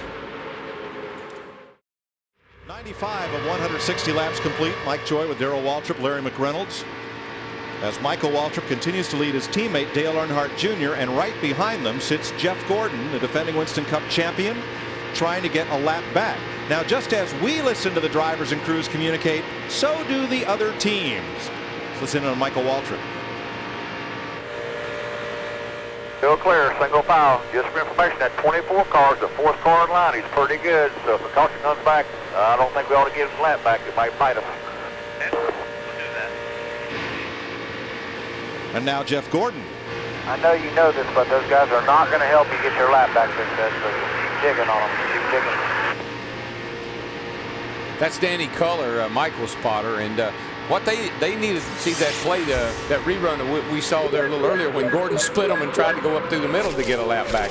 He's going to be pretty desperate to get that lap back if a caution does come out. And I tell you, Danny Culler is a sharp guy. He spotted for years and years for Dale Earnhardt Sr. He's also the man that spotted all of those Winston Cup races and Busch events for Kevin Harvick last year. Good spotter. I think that was Robbie Loomis talking to Jeff Gordon. Now on protocol, as Michael Waltrip goes way up high, traffic, around race traffic, Hut Strickland there. you do not have to you don't have to back out of it and roll out of it and coast to the caution flag. So if a flag were to come out, as long as Michael's not in any jeopardy with the track blocked in front of him, he can haul the mail all the way around to the yellow. Two things they tell you, one in the driver's meeting. First of all, let the leader keep the other guys a lap down. Now, some of these guys will pull over and let you get a lap back. I'm not a big fan of that, but it also depends on who it is. And that's why I'm not a big fan of it. If you're going to do it for one guy, you ought to do it for everybody. But in my opinion, you should never pull over and let anybody get a lap back. Hey guys, I'm pretty impressed though. I know we had 3 cautions in the first 18 laps. We're almost 100 laps into this, and we only have 2 cars that's out. Kenny Wallace in the 98, Johnny Benson in the 10. Mike Wallace is back out there with repairs 59 laps down, and we showed Tony Stewart that's back out there 33 laps down. 98 complete, closing in on 100 laps. Let's go to pit road and Dick Berggren for tonight's Ford No Boundaries moment. Compare Rusty Wallace's starting positions to his finishing positions this year, and he has passed 162 cars. Tonight, he started in the 37th spot. He has run in the top 10 all night long. In the last 10 races here at Daytona, he has scored more top 5s, more top 10s than anyone. He has never won a Winston Cup points race here. He is overdue. Maybe tonight, Mike. Maybe. He certainly has come from the back, one of several drivers to start back from provisional land and work their way up into the top 10. Wallace presently is 7th. And at this point in the season, I mean, we're here about halfway. He's looking at the big picture. Oh, you know, a guy like him, he's a big picture driver. He's won the championship before. Not too concerned he hadn't won a race yet, but that will get to him before long. Last night in the Busch Series race, Joe Nemechek won by staying on the bottom of the racetrack, right where these cars are running through the corner, and nobody could challenge him to the outside. Darrell, how is this type of racing tonight different? There is an art to leading a race. Michael could possibly be backing out the throttle and just at the right places. So it bottlenecks everybody up, keeps them behind him. Boy, speaking of right places, Dale Earnhardt Jr. in 8 car was in the wrong place. Jeff Gordon in the 24 ran up there right on his rear bumper, backed away, run up again and got him loose and kicked him out of line. Now Jeff Gordon is right behind leader Michael Waltrip. We're about to see how strong Junior's car is. If he can pull back up the outside behind Michael, I think that'd show us something. Well, here's what I like. Dale Jarrett won down here a lot. 3 Daytona 500s. He's just cruising right now. He's sitting there in a car that I think he's very, very happy with. He's not going to put up a real big fight right now. But here comes Junior on the outside, came up alongside, and now going to drift back just a little bit on Ryan Newman as they get up to turn 3. 77 slipping in there too. Things are heating up as we cross 100 of 160 laps in the Pepsi 400. You're watching NASCAR on Fox. Welcome back to the Pepsi 400 on Fox. Michael Waltrip, who won the 2001 Daytona 500 in his 463rd Winston Cup race, his first and only career victory. Let's bring you up to date. He currently leads now. Lap 2, Tony Stewart with Sadler and Kenseth contributing, spins 3 times out of the race and repairs. Johnny Benson into the wall, 3 cracked ribs. Remember, he had earlier injuries with ribs during the season. Then Steve Park, as you see Kevin Harvick, the pole sitter, being shuffled to the back. Steve Park getting into trouble with Mike Wallace. That's the Carrot Top car. Wallace has since come back in the race, and Kurt Busch having a Martha Stewart night, getting himself into a lot of trouble. First of 2 penalties for him. Jeff Gordon had the lead, but then had a punctured tire, fell a lap behind trying to get his lap back. And as we take a look right now, we've had 5 different leaders, 4 lead changes, 5 cautions, and 2 cars currently officially out of the race. The Visa summary, as you get a look at the average speed, just over 183 miles per hour. Jeff Hammond with about 54 laps to go. We're coming up on pit stops, and this could be critical time here for strategy. This right here will be the time when the crews are already being told, guys, we got to make one more stop. We come down pit road. First and foremost, drivers don't speed. Pit crews, 5 off, 5 on. Please don't beat us if we've got a chance to win tonight. I'm sure that Michael Waltrip's crew talked to his crew chief, Slugger Labby, earlier, and he said that's one thing about our whole team. It's stepped up here lately. We don't need to let Michael down if we come down pit road, so it's going to be real interesting when it comes time for pit stops. All right, one of the surprises of the weekend, Dave Blaney, currently running 6th, and let's get a check on his car with Steve Burns. Chris, they started 30th, having a great run. Ryan Pemberton, pit stop's about to happen. What we do to that 77 car? We're running pretty good right now.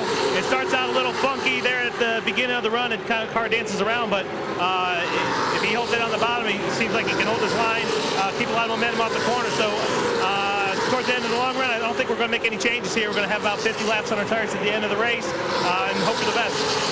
Back upstairs. Ryan Newman, number 12, battling Dale Earnhardt Jr. for 2nd. The car right behind leader Michael Waltrip is Jeff Gordon trying to get back on the lead lap. There's Waltrip's teammate Earnhardt Jr., the number 8, not able to be of any help to Michael right now, but Michael's going to have to deal with Gordon sooner or later. Look at the run Dave Blaney in the 77 is getting on the high side. He's got help from Sterling Marlin in the 40 car as well. Almost wanted to slip in there in front of Dale Jarrett, but knew there isn't enough room right there. I'm a little nervous around that 12 and 77 right now. The 12's a little bit reckless, been moving around a lot, one lane to the other. And then Blaney doing a great job, but has the least amount of experience other than Ryan Newman. You know, Darrell, just to follow up on Jeff Hammond on the strategy, as he mentioned, we only have one more stop. There's no question we've got about 50 laps on our tires. I'm going to give you 4 tires. This may be the tires that we end on, but I'm also running up and down pit road. I don't want to be on pit road by myself because I have to have a drafting partner, but I don't want to be on there with people all around me because then you end up possibly like Todd Bodine and Robbie Gordon. I don't want to be beating and banging. I want clean pit road, clean pit stall to come into. Yeah, and a big problem is when everybody tries to come in at once, Larry, getting off the racetrack is a big problem. It can be pretty exciting. So pit stops will be coming most likely when we come back. 109 laps complete in Daytona in the Pepsi 400 on Fox. 48 laps to go in the Pepsi 400. It's been 50 laps since the last restart. Jeffrey Bodine and Stacy Compton are the first 2 drivers to come to pit road making green flag pit stops. And Darrell, I want to follow up on something you talked about, and that's getting on the pit road as we start seeing a lot of cars come to pit road. In this race last year, some top race cars were taken out by beating and banging on each other and wrecking coming to pit road. Yeah, well, what happens is the guy in front starts, if you got to get your hand up, you got to come off turn 2 over there, and you got to start waving to everybody behind you, tell them, I'm going to pit this time by. You can't come down here and surprise them off turn 4 and try to drive on pit lane. Who do we see at Talladega? Was it Sterling Marlin? Who cut down at turn 3 instead of getting over at turn 2 and then you can you got to come down here and you got to lock up the brakes and smoke the tires, and the guy behind you sees the smoke and then everybody panics. So getting on the pit lane here is going to be real critical. You've been riding around here too with the brakes are all cold. You got to remember to warm those brakes up a little before you come to pit road. Now let's point out Jeff Gordon is no longer right behind race leader Michael Waltrip. He got shuffled back a bit. Nobody has taken mercy with him at all. Not at all. Terry Labonte is in, Jeremy Mayfield, Brett Bodine. Hut Strickland has made his pit stop, and so has Casey Atwood, who was the fastest qualified Dodge in the field. Well, when you got Jeff Gordon in the situation he's in right now, a lot of times he's sitting there and you wonder what he's holding. Right now, you know he's not holding anything. These are all scheduled pit stops, and we pretty much know everybody making stops now, they will be able to go to the end of this race should it go green. And it has a green flag look to it right now. Yes, it does. The way the ball's spread out here, unless somebody just has a problem, a single car incident, I don't see any big accidents in our near future. A lot of deal making up and down pit road at this stage in the race. Dave Blaney's team trying to link up with Sterling Marlin to try to pit together. See what I'm talking about? See that car coming on pit road with all 4 tires locked up? That's Matt Kenseth, and he's in that very first pit, so he had to get slowed down in a hurry. Now, if you're coming off of turn 4 and you see that, you're not sure what's happening. Another thing these guys are trying to make sure, Mike, if you're going to pit with somebody, and I think everybody will change 4 tires, you're trying to make sure somebody you're going to pit with don't change 2 and you change 4, you lose all that ground. Well, but getting out front all by yourself is no advantage. You're setting up, we saw with Jeff Gordon, got a fast car, but you don't want to get out there all by yourself. They'll just chase you down and pass you. So you got to work with somebody. Right. Bill Elliott, Bobby Labonte, Ricky Craven have been in. Matt Kenseth, Kyle Petty, Elliott Sadler for the Wood Brothers, the winningest team here. And now a big group coming in, including Mike Skinner, Joe Nemechek, Ricky Rudd, Daytona 500 winner Ward Burton, Bobby Hamilton, and Jimmy Johnson. Dick? Mike Skinner skids to a stop, but he stops exactly perfectly, right where he should stop in his pit stall. He has finished as well as third in this event. That back in 1998. It's going to be a 4-tire stop for Skinner's crew. They got the right side done, rolling around to the left side now. Some of the teams taking longer to put the fuel in. Skinner, gone. Steve Park is in. Is Sterling Marlin coming, and Blaney coming with him, and Several guys. Dale Jarrett leads this group in with Marlin, Jeff Gordon, Rusty Wallace, and Blaney. Now Dale Jarrett, he has to go all the way to the end of pit road. He's in the very last pit before leaving.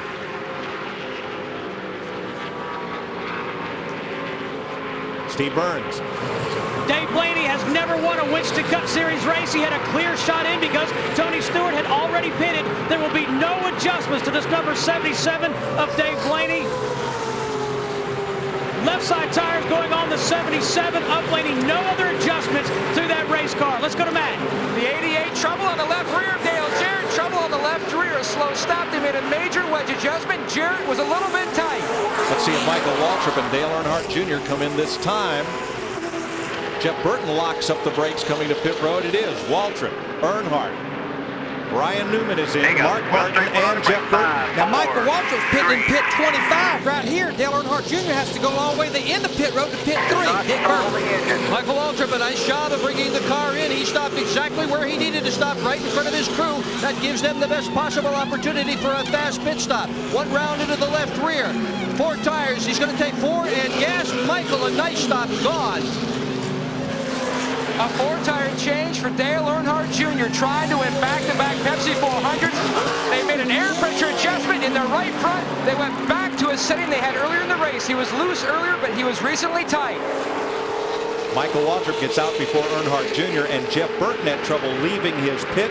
Needed a push from the crew to get the car restarted. He came in so hot, locked the tires up, was sliding all the way to his pit box, loaded the carburetor up, killed the motor, and couldn't get it cranked back up. But Darryl, I know we still have a few cars to pit here on the green, but I think there was good planning. We didn't see a bunch of cars at one time on pit road. We didn't see a lot of cars that was in 2 pit boxes beside one another. Yeah, these guys were spread out pretty good up and down pit road for coming in the way they did.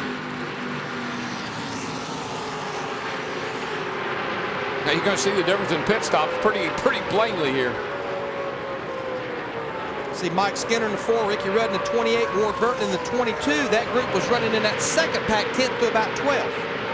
And here's Michael and Dale Jr. racing with Sterling. The battle resumes just about where it left off. And here comes the 12 and the 2 right behind them. Dale Jarrett's coming right here, and there goes the 6. There goes the 77. So they're just in a few seconds of each other. We cycle through pit stops, and Michael Waltrip is the leader. Sterling Marlin, Dale Earnhardt Jr. right with him. It's about half a second back to Ryan Newman and Rusty Wallace. I tell you, Rusty Wallace in that 2 car, he's had a few complaints about his pit crew this year, but he can't complain about them on this pit stop right here. They paid off for it. No, sir. And, of course, Michael's team did a great job, too. So all those guys did a great job right there in that first 6 cars. But one car that's missing from this top 5, we heard our guys talk about it. Dale Jarrett had that problem on that left rear. Plus, he's back to 6. I don't like where he's pitting for a green flag stop because you can't get up to speed till you're almost at turn 1. And you got to go the whole length of the pit road with a lot of eyes on you, Larry. It's good for caution stops, not good for green stops. So Dale Jarrett falls to 2.4 seconds off the lead. Mark Martin 3.2 seconds back, and Dave Blaney 3.7 seconds back. So the big gainer in those green flag pit stops was Rusty Wallace, and there's the Billy Wilburn-led crew that pits for Rusty. 120 laps complete. 124 laps complete of the Pepsi 400. 160 make up the race. Michael Waltrip leading Sterling Marlin and Dale Earnhardt Jr. The drivers eligible for the Winston No Bull $5 million bonus, led by Mark Martin in 7th, Ricky Rudd in 10th. They're each paired with a fan who could also win $1 million if one of those 5 cars goes to victory lane. And how these cars qualified, they were the top 5 finishers from Lowe's Motor Speedway back in May. Tony Stewart, the 20 car, has more problems on the backstretch. We stay green so far. A spin off turn 2. onto that paved apron area, and a lot of smoke from Stewart's car. Caution will come out for the 6th time tonight. Boy, Tony Stewart's poor old car looks like it's been a demolition derby. Stewart, who had fought his way up to 5th in the points after being the first car out of the Daytona 500, was involved in the first caution of the night at lap 2, and now he brings out the 6th yellow flag.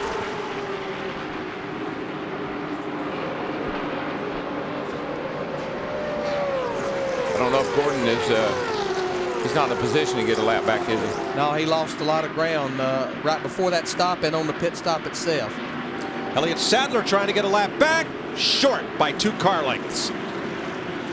The Wood brothers, who lead all car owners with 12 victories in this race. The Pettys have 11, Hendrick Motorsports 7, and Elliott just shy of beating leader Michael Waltrip to the line.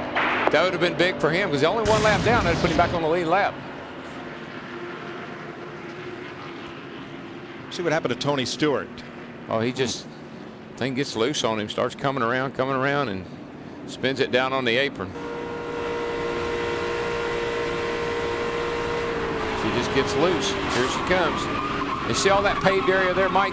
Larry, that didn't used to be there. It used to be grass. And if that had when it was grass, you'd flip over every time you got down in there. And what we have to remember, all the repairs they've done to that race car, I mean, that can definitely change the handling characteristics how that car drives. A long, tough night for Tony Stewart. Michael Waltrip leads as we're under the 6th caution flag of the evening. 320 of 400 miles complete here at Daytona International Speedway. Now Michael Waltrip came to the line, and Elliott Sadler was not able to get a lap back from Michael Waltrip. And let's listen in on some of the strategy involved here.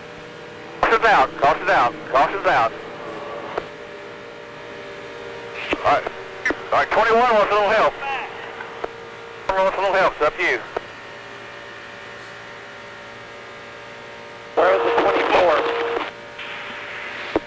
Where's the 24? Race back. Tell him to race back, Danny. Don't worry about it. Keep taking.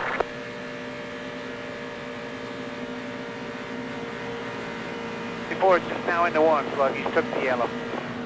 Before took the yellow. 21 wants a little help. It's up to you. Coming hard. You're inside.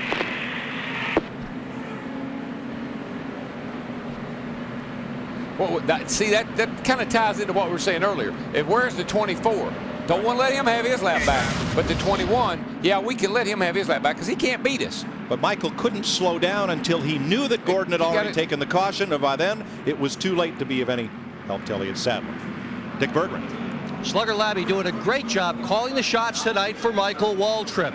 Michael has repeatedly given Slugger credit for the fact that he is having the best year he has had in a very long time in Winston Cup racing. After the last pit stop, Slugger radioed to Michael, said, "Your tires look great. That's an indication the chassis is running very well. Just keep doing what you're doing." Slugger Labbe, the crew chief, has never won one of these Winston Cup races as a crew chief. He has been trying for 18 years. Sterling Marlin pitted on lap 117. They added a pound of air to the right rear. Tony Glover's been saying, Sterling, keep an eye on where you're on the racetrack. Evaluate how you're going to make your moves. And right now we'll go to Jeff Hammond. Right now I'm sitting down beside our Ford Cutaway car, and as you can see in my little side mirror right here, it's kind of difficult, especially with the winning net up, and I haven't even got a helmet on. So you can imagine what it must be like during a race when you've got all these head restraints around you and a helmet. Very limited peripheral vision. So you've got to really be very dependent upon the side mirrors, your rear view mirrors, but at the end of this race, the key maybe to winning will be your spotter. What he tells you, what's going on behind you or in front of you, may be the key to winning tonight. We always hear about blocking, and one of the guys that will be helping that kind of like take place will be the spotters upstairs. Spotters are very important, especially with the few laps we've got to go. Yeah, and your spotter's Chris Myers, so I'd tie that tie a little tighter, Jeff. Yeah, Curtis Turner used to drive in a tuxedo, Jeff, so he kind of back to the past. Nice looking outfit. Thank you. Now, under this caution, the top 18 cars stayed out. We got 30 cars on the lead lap, but about 12 cars at the back. Terry Labonte, Brent Bodine, Bobby Labonte, Ward Burton, Matt Kenseth, Jeffrey Bodine, Kyle Petty, Todd Bodine, Jeff Green, Stacy Compton, pole sitter Kevin Harvick, and Casey Atwood decided to pit. Nothing to lose. Make your car better, but the leaders all stayed out. They can make it to the end. And I don't hear anybody complain too much about handling problems tonight. And I want to tell you the difference between this race and the February race, the Daytona 500. The week before we come down here for the 500, they have the 24 hours of Daytona. They drag cars around this joint all night long, leaking oil everywhere. The track's a lot slicker than it is here tonight. For all the 140 people that each week that make NASCAR on Fox a reality, for all of their hard effort and their passion for the sport, let's crank it up. I say one more time, strap that TV down. Green flag.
Elliott Sadler was trying to get his lap back without success. Here comes Junior slicing through the middle of Sadler and Sterling Marlin to try to join his teammate Michael Waltrip at the front. Well, this is nail-biting time again. Here we are near the end of the race. Everybody's kind of trying real hard. Guys are a lap down. Guys trying to get themselves in a position to win this thing. Don't want to make any mistakes now. Matt. Well, Mike, under that caution, Tony Eury Jr., the car chief on the 8, asked his cousin Dale Jr. how his race car was. Jr. responded, the car is good, very good. I'm just thinking. Right now, he is second behind his teammate Michael Waltrip.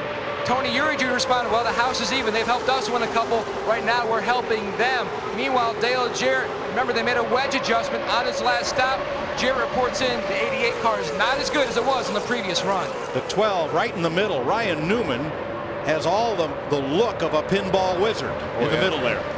We talked about Elliott Sadler in the 21 trying to get his lap back. Ricky Craven in the tied 32 car, along with Jeff Gordon there in the 24 on the outside. They'd like to get up there because, once again, they're trying to get that lap back too as the laps close down. Yeah, and when you're the point leader and you're hung up there like that, Sterling just took a big, deep sigh of relief to get out of that mess.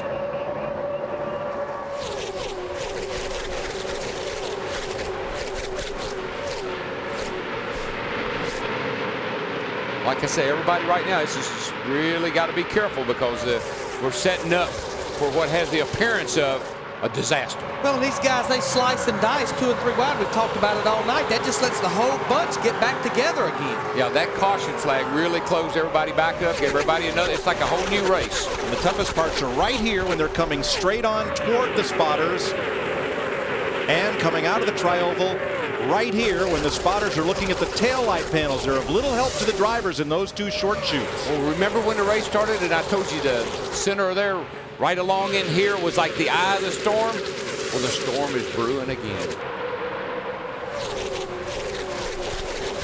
All it takes is for one of those front cars to come up off of turn 2 or turn 4, have to get up out of the throttle just a teeny bit because the car pushes and you get run into from behind, and here we go. And as the lap counter ticks down, the pulse rate ticks up. 26 to go. It's called the intensity. The intensity is picking up.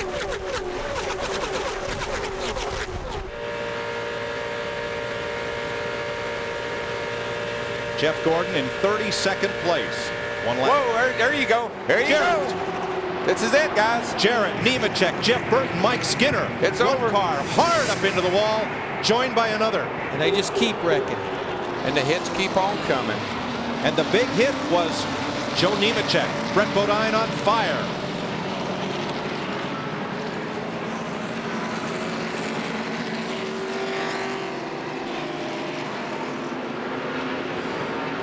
Leaders will have to race back to the caution flag. Here comes, I think this is Sadler again.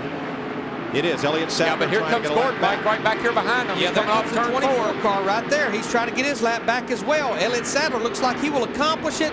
Jeff Gordon will not. And I don't think Michael Waldron, you mentioned it, Darrell, had a problem giving that 21 car lap back. Not going to give that 24 car. Dale Jarrett is moving around inside the number 88. He's going to climb out. Todd Bodine is out. Brett Bodine. He owns that car and that race team.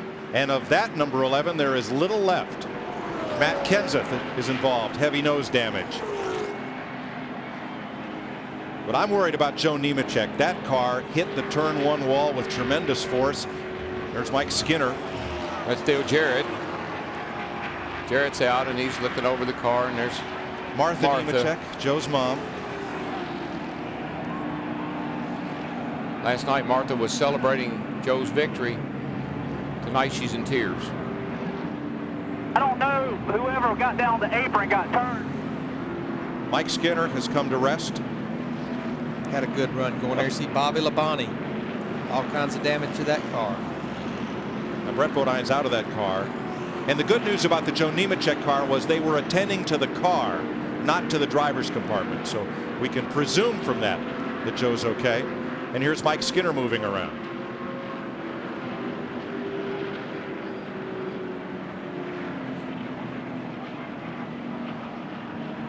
And the face of Martha Nemechek, remember, she lost a son in a race car crash at Homestead, Miami, lost her younger son, John. But the window net is down on Joe Nemechek's number 25, and that's always a sign that we believe he's gotten out of the car. We'll await confirmation.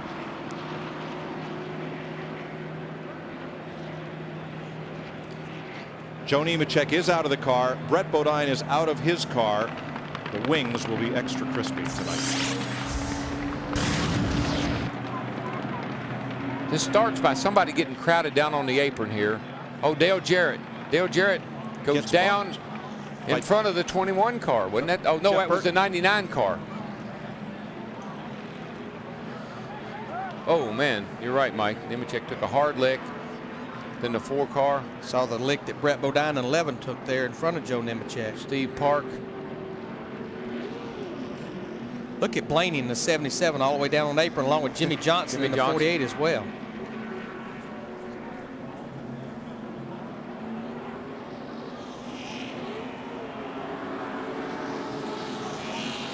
Nemechek gets hit once and then straight up and into the wall.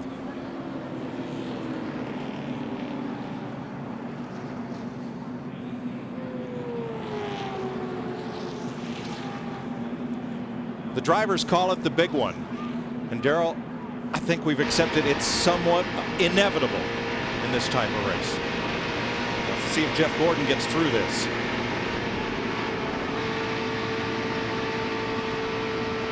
Yeah, he got through. He tried to get his lap back, but Dale Jarrett's going to pay the price here. The 99 gets a run on him, and he tries to block him. The 99 got into him, and the rest. Just look at the cars through his windshield. You just wonder, is it ever going to quit hitting? Mike, I've seen this. I've seen these things so many times that I had that, as I just said, I had that feeling that we saw it was coming. Dale Jarrett walking back from turn 1. I'm sure Dale is quite dejected. He had a great car. He had a top 5 car, certainly. Had a top 5 car, and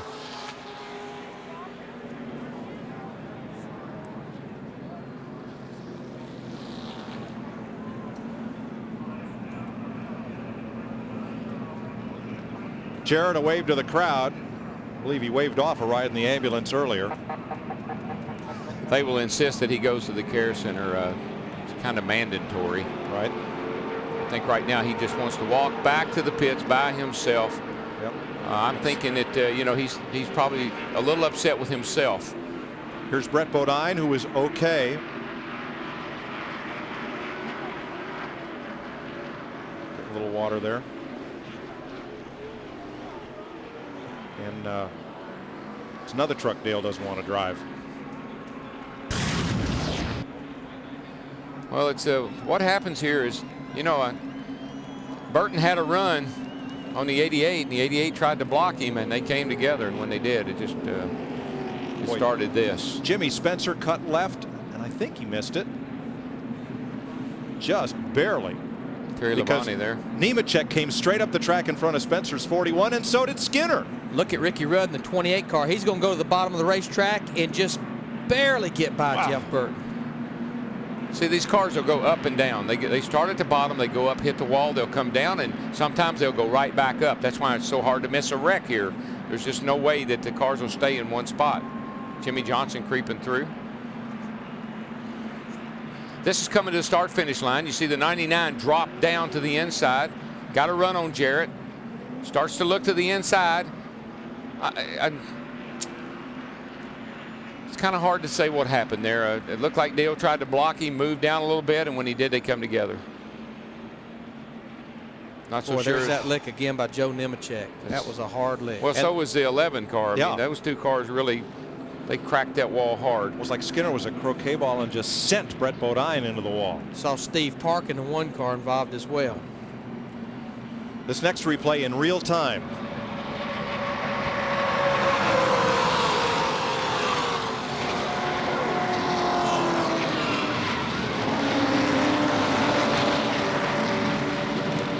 Jeremy Mayfield in 19 all the way out in the grass.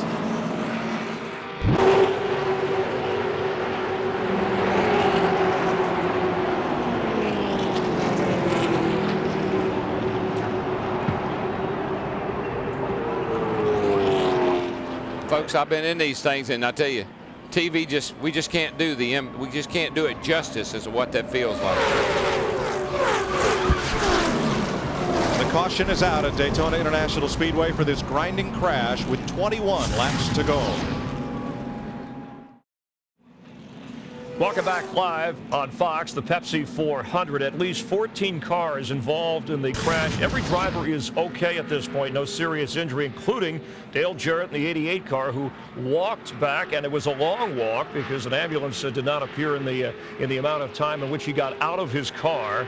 More on the accident. In fact, let's get a check with Dale Jarrett, and our Matt Yoakum is standing by. Matt? And Dale Jarrett has finally walked back to his pit here at the head of pit road. And DJ, first off, are you okay? Yeah, I'm fine. Yeah, just unfortunate, man. We had a really good car, and I was just, I don't know, maybe it's my fault. I don't know. I was just trying to take my position and get by Mark there, and got hit in the back, and I guess that's just part of this kind of racing, and unfortunately we didn't make it through the night. Things happen so fast here, don't they? Yeah, they do. Yeah, you know, you have a caution there at the end, and you know, it kind of bunches everybody up, and everybody gets racy, and you know, just a lot of things are going to happen there. So it's unfortunate. Again, we had a really good race car, and I thought we might have a shot to run the top 5. I don't know if we could do anything with Michael and Junior there, but just didn't quite make it. Now you had the long stroll back, which got all the fans up on their feet. Why the walk back instead of the ambulance? There wasn't an ambulance came pick me up until I'd walked halfway here. So if they can't get there any faster than that, I can get here on my own. The good news is Dale Jarrett's okay. All right, he might have driven the big brown truck faster than the ambulance got there. So these are the drivers involved in the crash at this point, officially, those that we have checked. Remember, last night there were 15 cars involved in the Busch race, and at Talladega there were 24 cars involved in the big one there, as the drivers refer to the wreck. 24 cars involved in that wreck, with Jeff Hammond, Chris Myers in our studios here just above Victory Lane. So this happening with about 25 laps to go. And you indicated before when you were down at the cutaway car, certainly with vision and how things were bunched up. This is just part of it. Is there any way to avoid something like this? Chris, I mean, we keep trying all the time to come up with a solution. You know, we put spotters up there to give everybody an idea. Hey, a man's making a move on you. Hold your line. You've got mirrors. We've got side mirrors. We've got rear view mirrors. We have two-way communication all the way around the racetrack. Yet we still have these big ones because these guys, at the end of a race, they're going to get to where they're pushing and shoving and trying to hold their line and hold that position at all costs. And what happens is when they get together, multi-car accident. We should mention Michael Waltrip and, of course, Dale Earnhardt Jr. still leading in the DEI cars. But real quick, and as Matt was told by Dale Jarrett, he said maybe it was my fault. It looked like the blocking is what caused that. Well, it looked like he was trying to, keep the 99 car, Jeff Burton, making a move on him right there late to try to get position. And we saw all night long the guys out front seem to do much better. All right, so the big one has hit. We're about to go green, continuing the finish. You're watching the Pepsi 400 on Fox, and we'll have more from Daytona in just a moment. 17 laps to go in the Pepsi 400. Jeff Burton bumping Dale Jarrett triggered this 15-car crash. We can't talk to Burton because he's one of the drivers that's still in the race as we go back to green. Gordon's up there alongside of Michael, definitely in the best place he's been in all night to get a lap back. But I tell you, I don't see anybody challenging my brother and Dale Jr. It looks to me like they'll shove each other home first and second. Just depends on which way they want to go.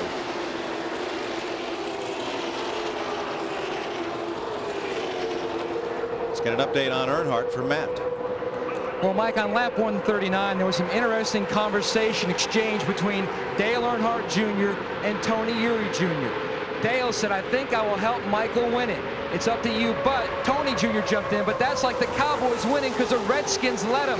Dale said it's about me and teammates. It's about making DEI the one to beat. Right now, that's what I'm thinking. Tony said, I was thinking of the last race when they tried to beat you, but they couldn't make the run. Dale said, do you want me to win it? Tony said, yes, I want you to win the darn thing. These guys busted their butt all week on this race car. Tony said, if you drive like you can drive, the fans will be on their feet and you will win. Dale said, all right, I'm with you, buddy. And that's a dilemma to put Dale Jr. in because Michael has sort of been the bridesmaid, and I'm sure that Michael thinks that it's his turn, as he would say. I tell you who's not getting any help, Jeff Gordon in that 24 car. He was second when they came by on the restart. He was kicked all the way back to about the 13th position. He has no help from anybody. I believe the thing that's going to make Dale Jr. either win this race or run second is if he can get somebody to help him. I don't know that he can just pull out and pass Michael all by himself. I just think he's going to have to get somebody good up there behind him to make it happen. Steve Burns is with Steve Park, whose car was taken out in that crash. Mike, let's check in. Steve, are you okay? And tell us what happened. Yeah, I'm fine. Just disappointed, and we're hoping to avoid the big wreck, and sure enough, it happened again. So somebody looked like somebody up front turned Jared around or hit him, or we just got caught up in the melee. So, but we just can't forget it's 4th of July. So even though I'm disappointed with our wreck, I just want to thank all the veterans that are out there and all the guys and the young guys that are across the seas that have given us the opportunity to be free and race these race cars. So, like I said, I'm disappointed for the Pennzoil team, but our thoughts and prayers go out with all the people. Thanks, Steve. All right, thank you. Tony Stewart has taken his car to the garage area. Now what you're going to see here, Mike, if Dale Jr. is trying to win this race, he's going to let Michael get out there in front of him a little bit at times. He's going to let Michael beat him down into turn 1. He's going to let Michael get a little gap, pull out there a little bit, and you'll say, oh, Michael's pulling away. What that does, that gives Dale Jr. and if Rusty can help him, to get a run on him down the back to get a nose under him going into 3.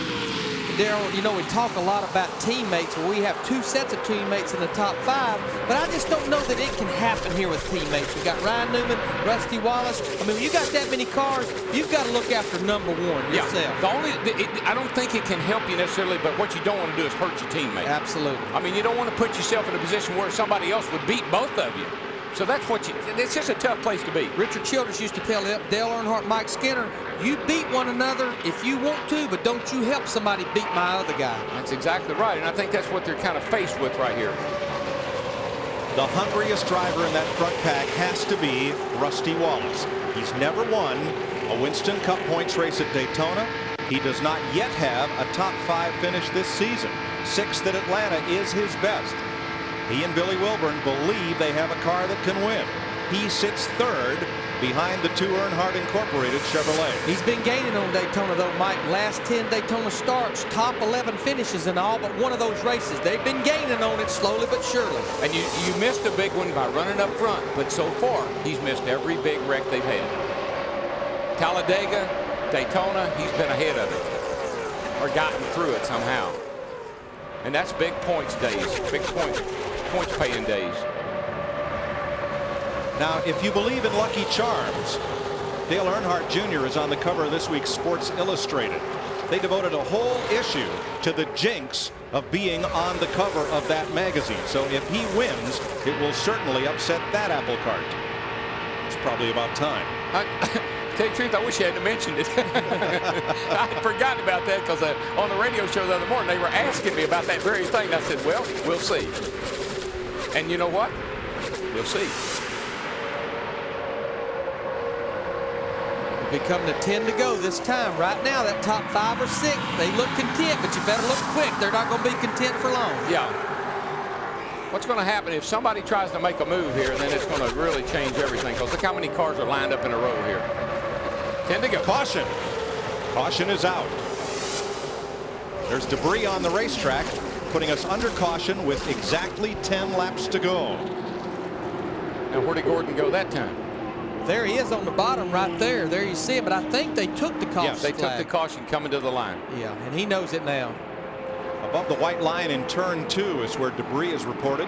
NASCAR, this speedway is so vast, they have observers stationed at various positions around the racetrack to make sure that there's nothing on the track that could provide a problem for one of the cars. And in the interest of safety, if there's especially metal debris on the racetrack, they won't hesitate to throw the caution. There you see Billy Weber, the crew chief for Rusty Wallace, talking to one of the NASCAR officials right there. I think one thing we can pretty much guarantee you, the top cars, top 10, 12, 14 cars, they will stay out. Pitting is over with. We'll be back for the finish of the Pepsi 400 as the screws turn a little tighter here in Daytona Beach. Radio Shack trivia time. In 1988, NASCAR started restricting the engines at Daytona and Talladega. In 58 restrictor plate races, how many times has the pole sitter won? It's not many. I'm gonna say 5. Well, not tonight. I can't think of any. Twice. Twice. Dale Jarrett and Jeff Gordon. I knew it was. Jarrett is sidelined and Gordon is a lap down, or rather, yeah, 1 lap down in 24th position, matching his car number. 7 laps to go as they come by under caution, and the restart is waved off this time. That's and funny. now, excuse me, now they are going to give 1 to go. Now we have 23 cars on the lead lap. We're under that 10 lap rule. It will be a what we call a down finger restart. Single file lead lap cars only to the front. No double file restart. The hardest hit in that big crash was Joe Nemechek, and he's just walked out of the care center. Here's Steve. Joe Nemechek just out of the care center. Joe, are you okay? I'm okay. You know, the worst thing, I hurt my foot, got caught up in the pedals and bruised some bones in my feet, but I'm good. You know, I got to say thank God for the Hans. That thing took a heck of a hit. You know, I got turned just right, you know, inches from making it by, and got turned just right, and that thing come back up and hit that wall awful hard. One of the hardest hits I've taken. Thanks, Joe. Glad you're okay. Yes, sir. And Mike and Larry, I think you'll agree, as time goes by, somewhere down the road, people are going to look back and say that Hans device, those safety devices that have been added to the driver, will be the greatest safety inventions that we ever came up with. The Hans is the head and neck support, ties into the helmet that prevents the driver's head from lurching forward in a frontal crash like that one. We've had a lot of hard crashes this year, and the only injury we've had in Winston Cup, severe injury in Winston Cup or Busch, really is Jeff Purvis up at Nazareth, and I don't think, you know, the head neck restraint device had nothing to do with that. Darrell, where do you want to be on this restart? We're going to have 6 laps to race. I want to be in that car right there, and I want to be right where it is. Michael Waltrip leading his DEI, Dale Earnhardt Incorporated teammate, Earnhardt Jr. Rusty Wallace in a Ford. Right behind Junior. Rusty has never won a Cup race at Daytona. Dale Jr. has preached teamwork, teamwork, teamwork. DEI, what's good for DEI? And if you're going to preach that, you got to practice it. Fourth is Sterling Marlin, the point leader. Fifth, the rookie Wallace's teammate Ryan Newman. Then Mark Martin, Jimmy Spencer's Dodge that squeaked through that crash. Jerry Mayfield, Bill Elliott, and Todd Bodine, the top 10. Here we come. If you're going to do it, you got to do it now on this restart. You got to do it right now.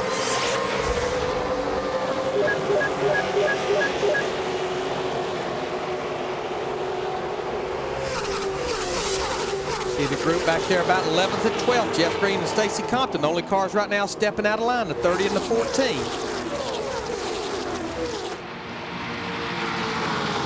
Rusty had some help now. He's in a good spot to get a big strong run off of turn 2, but he's sitting in it. He's kind of in the cradle right there. He's got nobody to help him. But here comes Newman up with Wallace trying to help. Matt?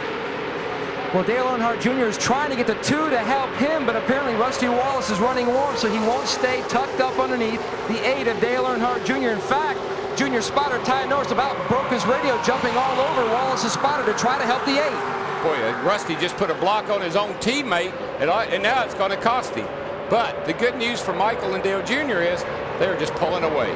They stack up behind as Marlin has the inside. Mark Martin clawing for track position, and Mayfield on the outside in that red Dodge. Well, the trouble is these two cars right here, I mean, they don't want to work together. They may be teammates, but somebody needs to tell them. Yeah, I mean, as long as they run side by side, I don't think that gives no one to Dale Earnhardt Jr. to help go around Michael, but it's the greatest thing that can happen for those two guys up front. I mean, look where Michael and Dale Jr. are, and we're coming down here with 5 to go. And look at this wad behind them, Darrell.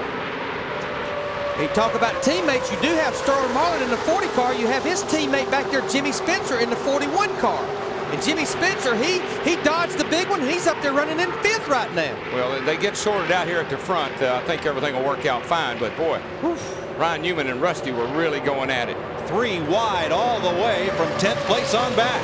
4 laps to go. Whoa, Jeff Bodine gets into Todd. They saved it.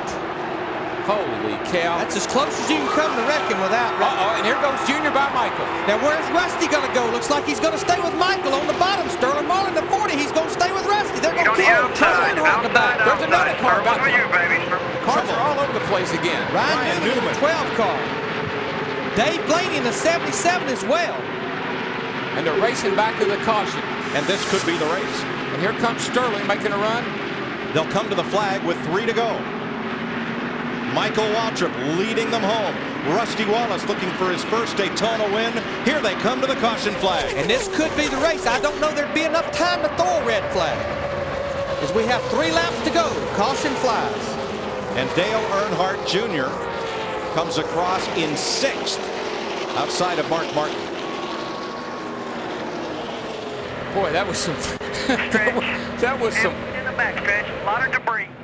That's a shame. Dave Blaney had a great car all night long. Well, they almost wrecked them all going down into turn 1. Got over into turn 2 over there. A car spun and collected these other cars. It was Ryan Newman, the rookie, who went sideways in the backstretch. And there the track crews are talking to Ryan, trying to help him out. Like you said, Mike, there's no way we can stop this race. You'd have to stop it right now, and there's no way to do that. Jeff Green. Based on what I've seen, I would be ill-advised if they did. There's Newman out of the car, taking off the support, the Hutchins device.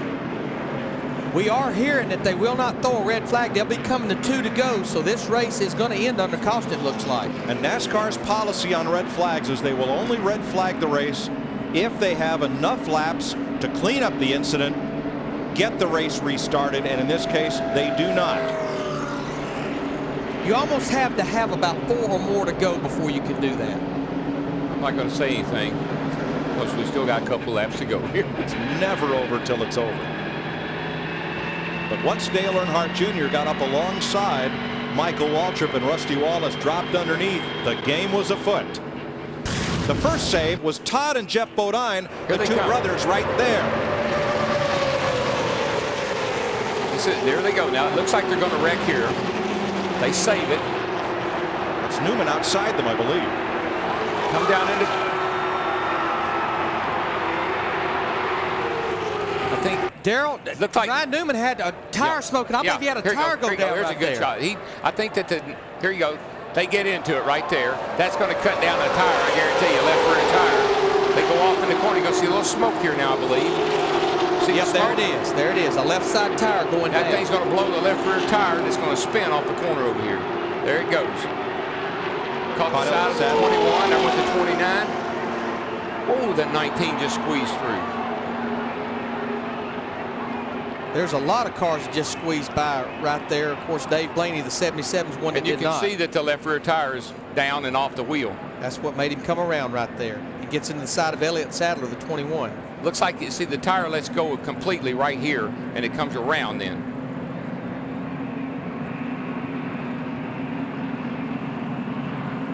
Let's ride with Jeremy Mayfield. That's Newman right in front of him. He's got to see the smoke, and that's just he doesn't. Now he sees him spin. Can't see anything right there.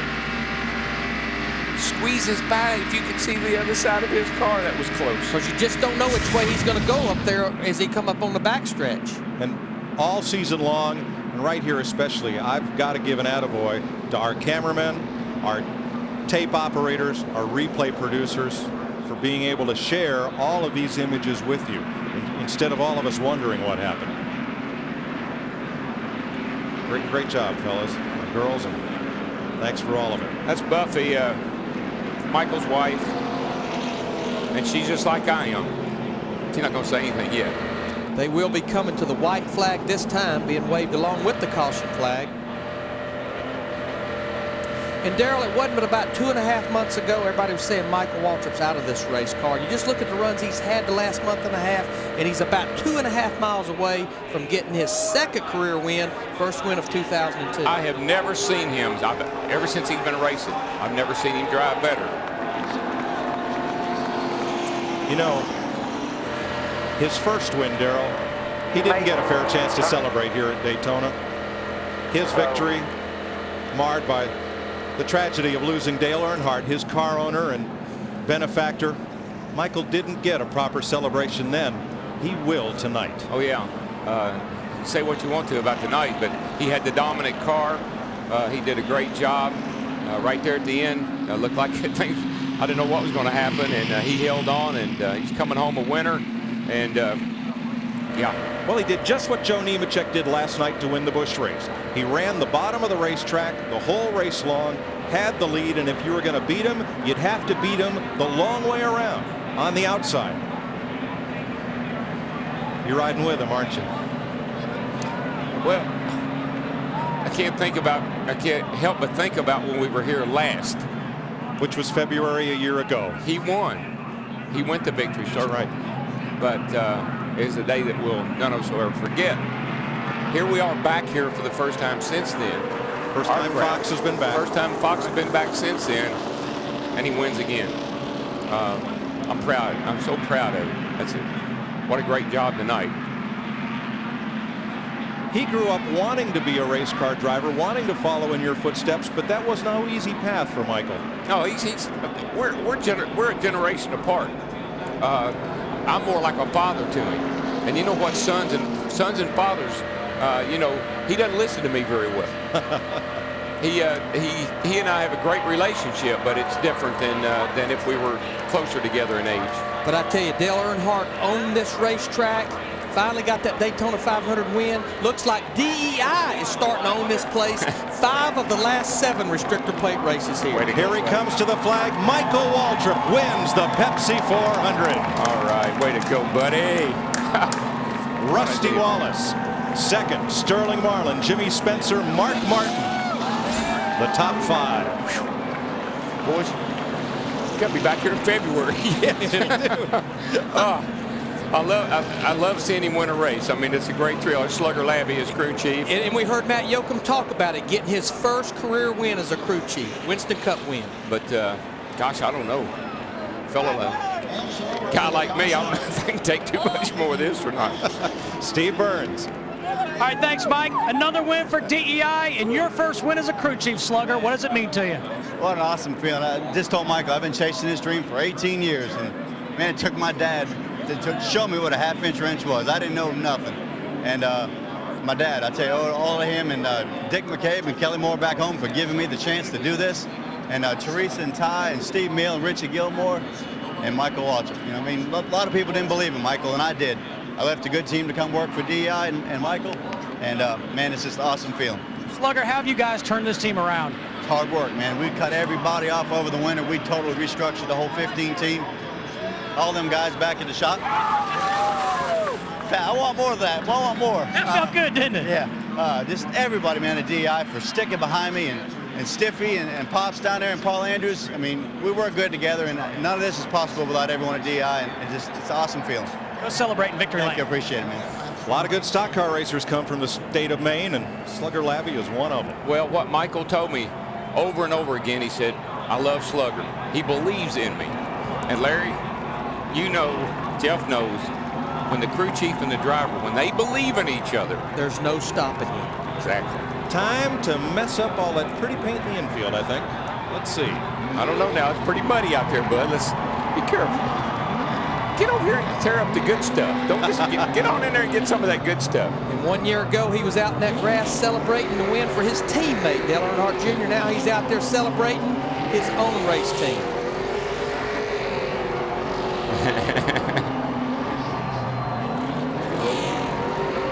I guess he's going to watch out now. Don't get stuck in there, Mike. No, We've got a lot of rain here. Yeah. Get that thing out of there. Go on Victor Circle. Well, that's a long way to victory lane. Hello. Oh, man. It's the second career points victory for Michael Waltrip, who also won the non-points Winston All-Star race. And we will talk to him in victory lane. We're the only brothers that's won the Daytona 500 and the Winston, but now he's done something I never did. I never won this race. Welcome to our Pepsi 400 at Daytona post-race show on Fox, where Michael Waltrip has won the Pepsi 400 for his second career Winston Cup victory. We're going to get down to tonight's Circuit City Winner's Circle. And Dick Berggren. Well, when Michael Waltrip won the Daytona 500, there really was only a celebration for a few moments as a result of the loss of his friend, his car owner, Dale Earnhardt. Tonight, Michael, are you ready to celebrate now? Are you ready to celebrate? I'm real proud for all my boys. I'm real proud for Slugger. He just worked on this car till he made sure it was faster than everybody else's. And, man, we won the race. We fended off a challenge from our teammates, so nobody can say we just held formation. Napa Auto Parts, Ritz Crackers, Klausner Furniture. I told you, this car fits like an old pair of Nike tennis shoes. I just love to squeeze down in it and drive. It makes me feel like I'm a champion when I'm in it. And what a great night. It handled perfectly. We're going to party. We're going to celebrate. We're going to miss you guys. Leaving, you are so much fun. Daryl, I love you, buddy. And the job y'all do is just unmatched. Thank you for bringing our sport to the fans the way you do. And, you know, when we're done celebrating and having fun, I gotta go to bed tonight knowing I made a mistake and wrecked a guy. And that's not cool. But this is real hard to do without making a mistake. That's why you see all these crashes. Toward the end, with all the caution flags, Michael, were you concerned that somebody was going to blow by you and take this away? Very much. You know, the restarts are the best place to pass, especially when you got a car as fast. The key to my car, it was really fast, as you could tell, but it would handle. And I could just hook the bottom and go. And with that combination and this rules package, there just wasn't any dealing with me. You know, we were on the gas. Mama, back home, I love you. Teresa, coming to see you tomorrow. Proud to put your car in victory lane for you. And I'm just real thankful, Dick. I just believe in this team, and I believed in them all year long. And some reason, 3 or 4 months ago, we made it all click, and it's been a lot of fun. Congratulations. Attaboy, Michael. Let's go to Steve Burns. Thanks, Dick. With Rusty Wallace. Rusty from 37th to 2nd. Tell us how you did it. I just had a great handling car, and on a restart, I got a heck of a good jump. You know, you can't pass anybody until you get past that start-finish line. You got to pass to the right. And I got to tell you, I was embarrassed to qualify 37th. I'm a better driver than that, and it's a better car. And they dropped that flag, man. This old hot rod just took off, and I ran right down the center because I knew that was what we had to do. And so anyway, we passed like 25 cars in 4 laps. But then after that, I want to see if it had any staying power, and it really ran good. And this Miller Lite Ford Taurus was awesome all night long. It's a special Harley-Davidson paint scheme. I was real proud to have a good handling car like this.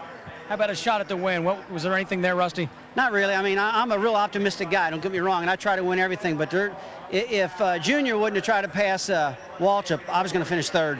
And I couldn't have got past Michael. Those DEI cars were super strong, but I tell you what, my car was super strong too. And Sterling hung right in there with me, and we stayed in line and just checked out. We ran some awful fast laps, but man, it was a really good night for us. Good night for the points, real happy.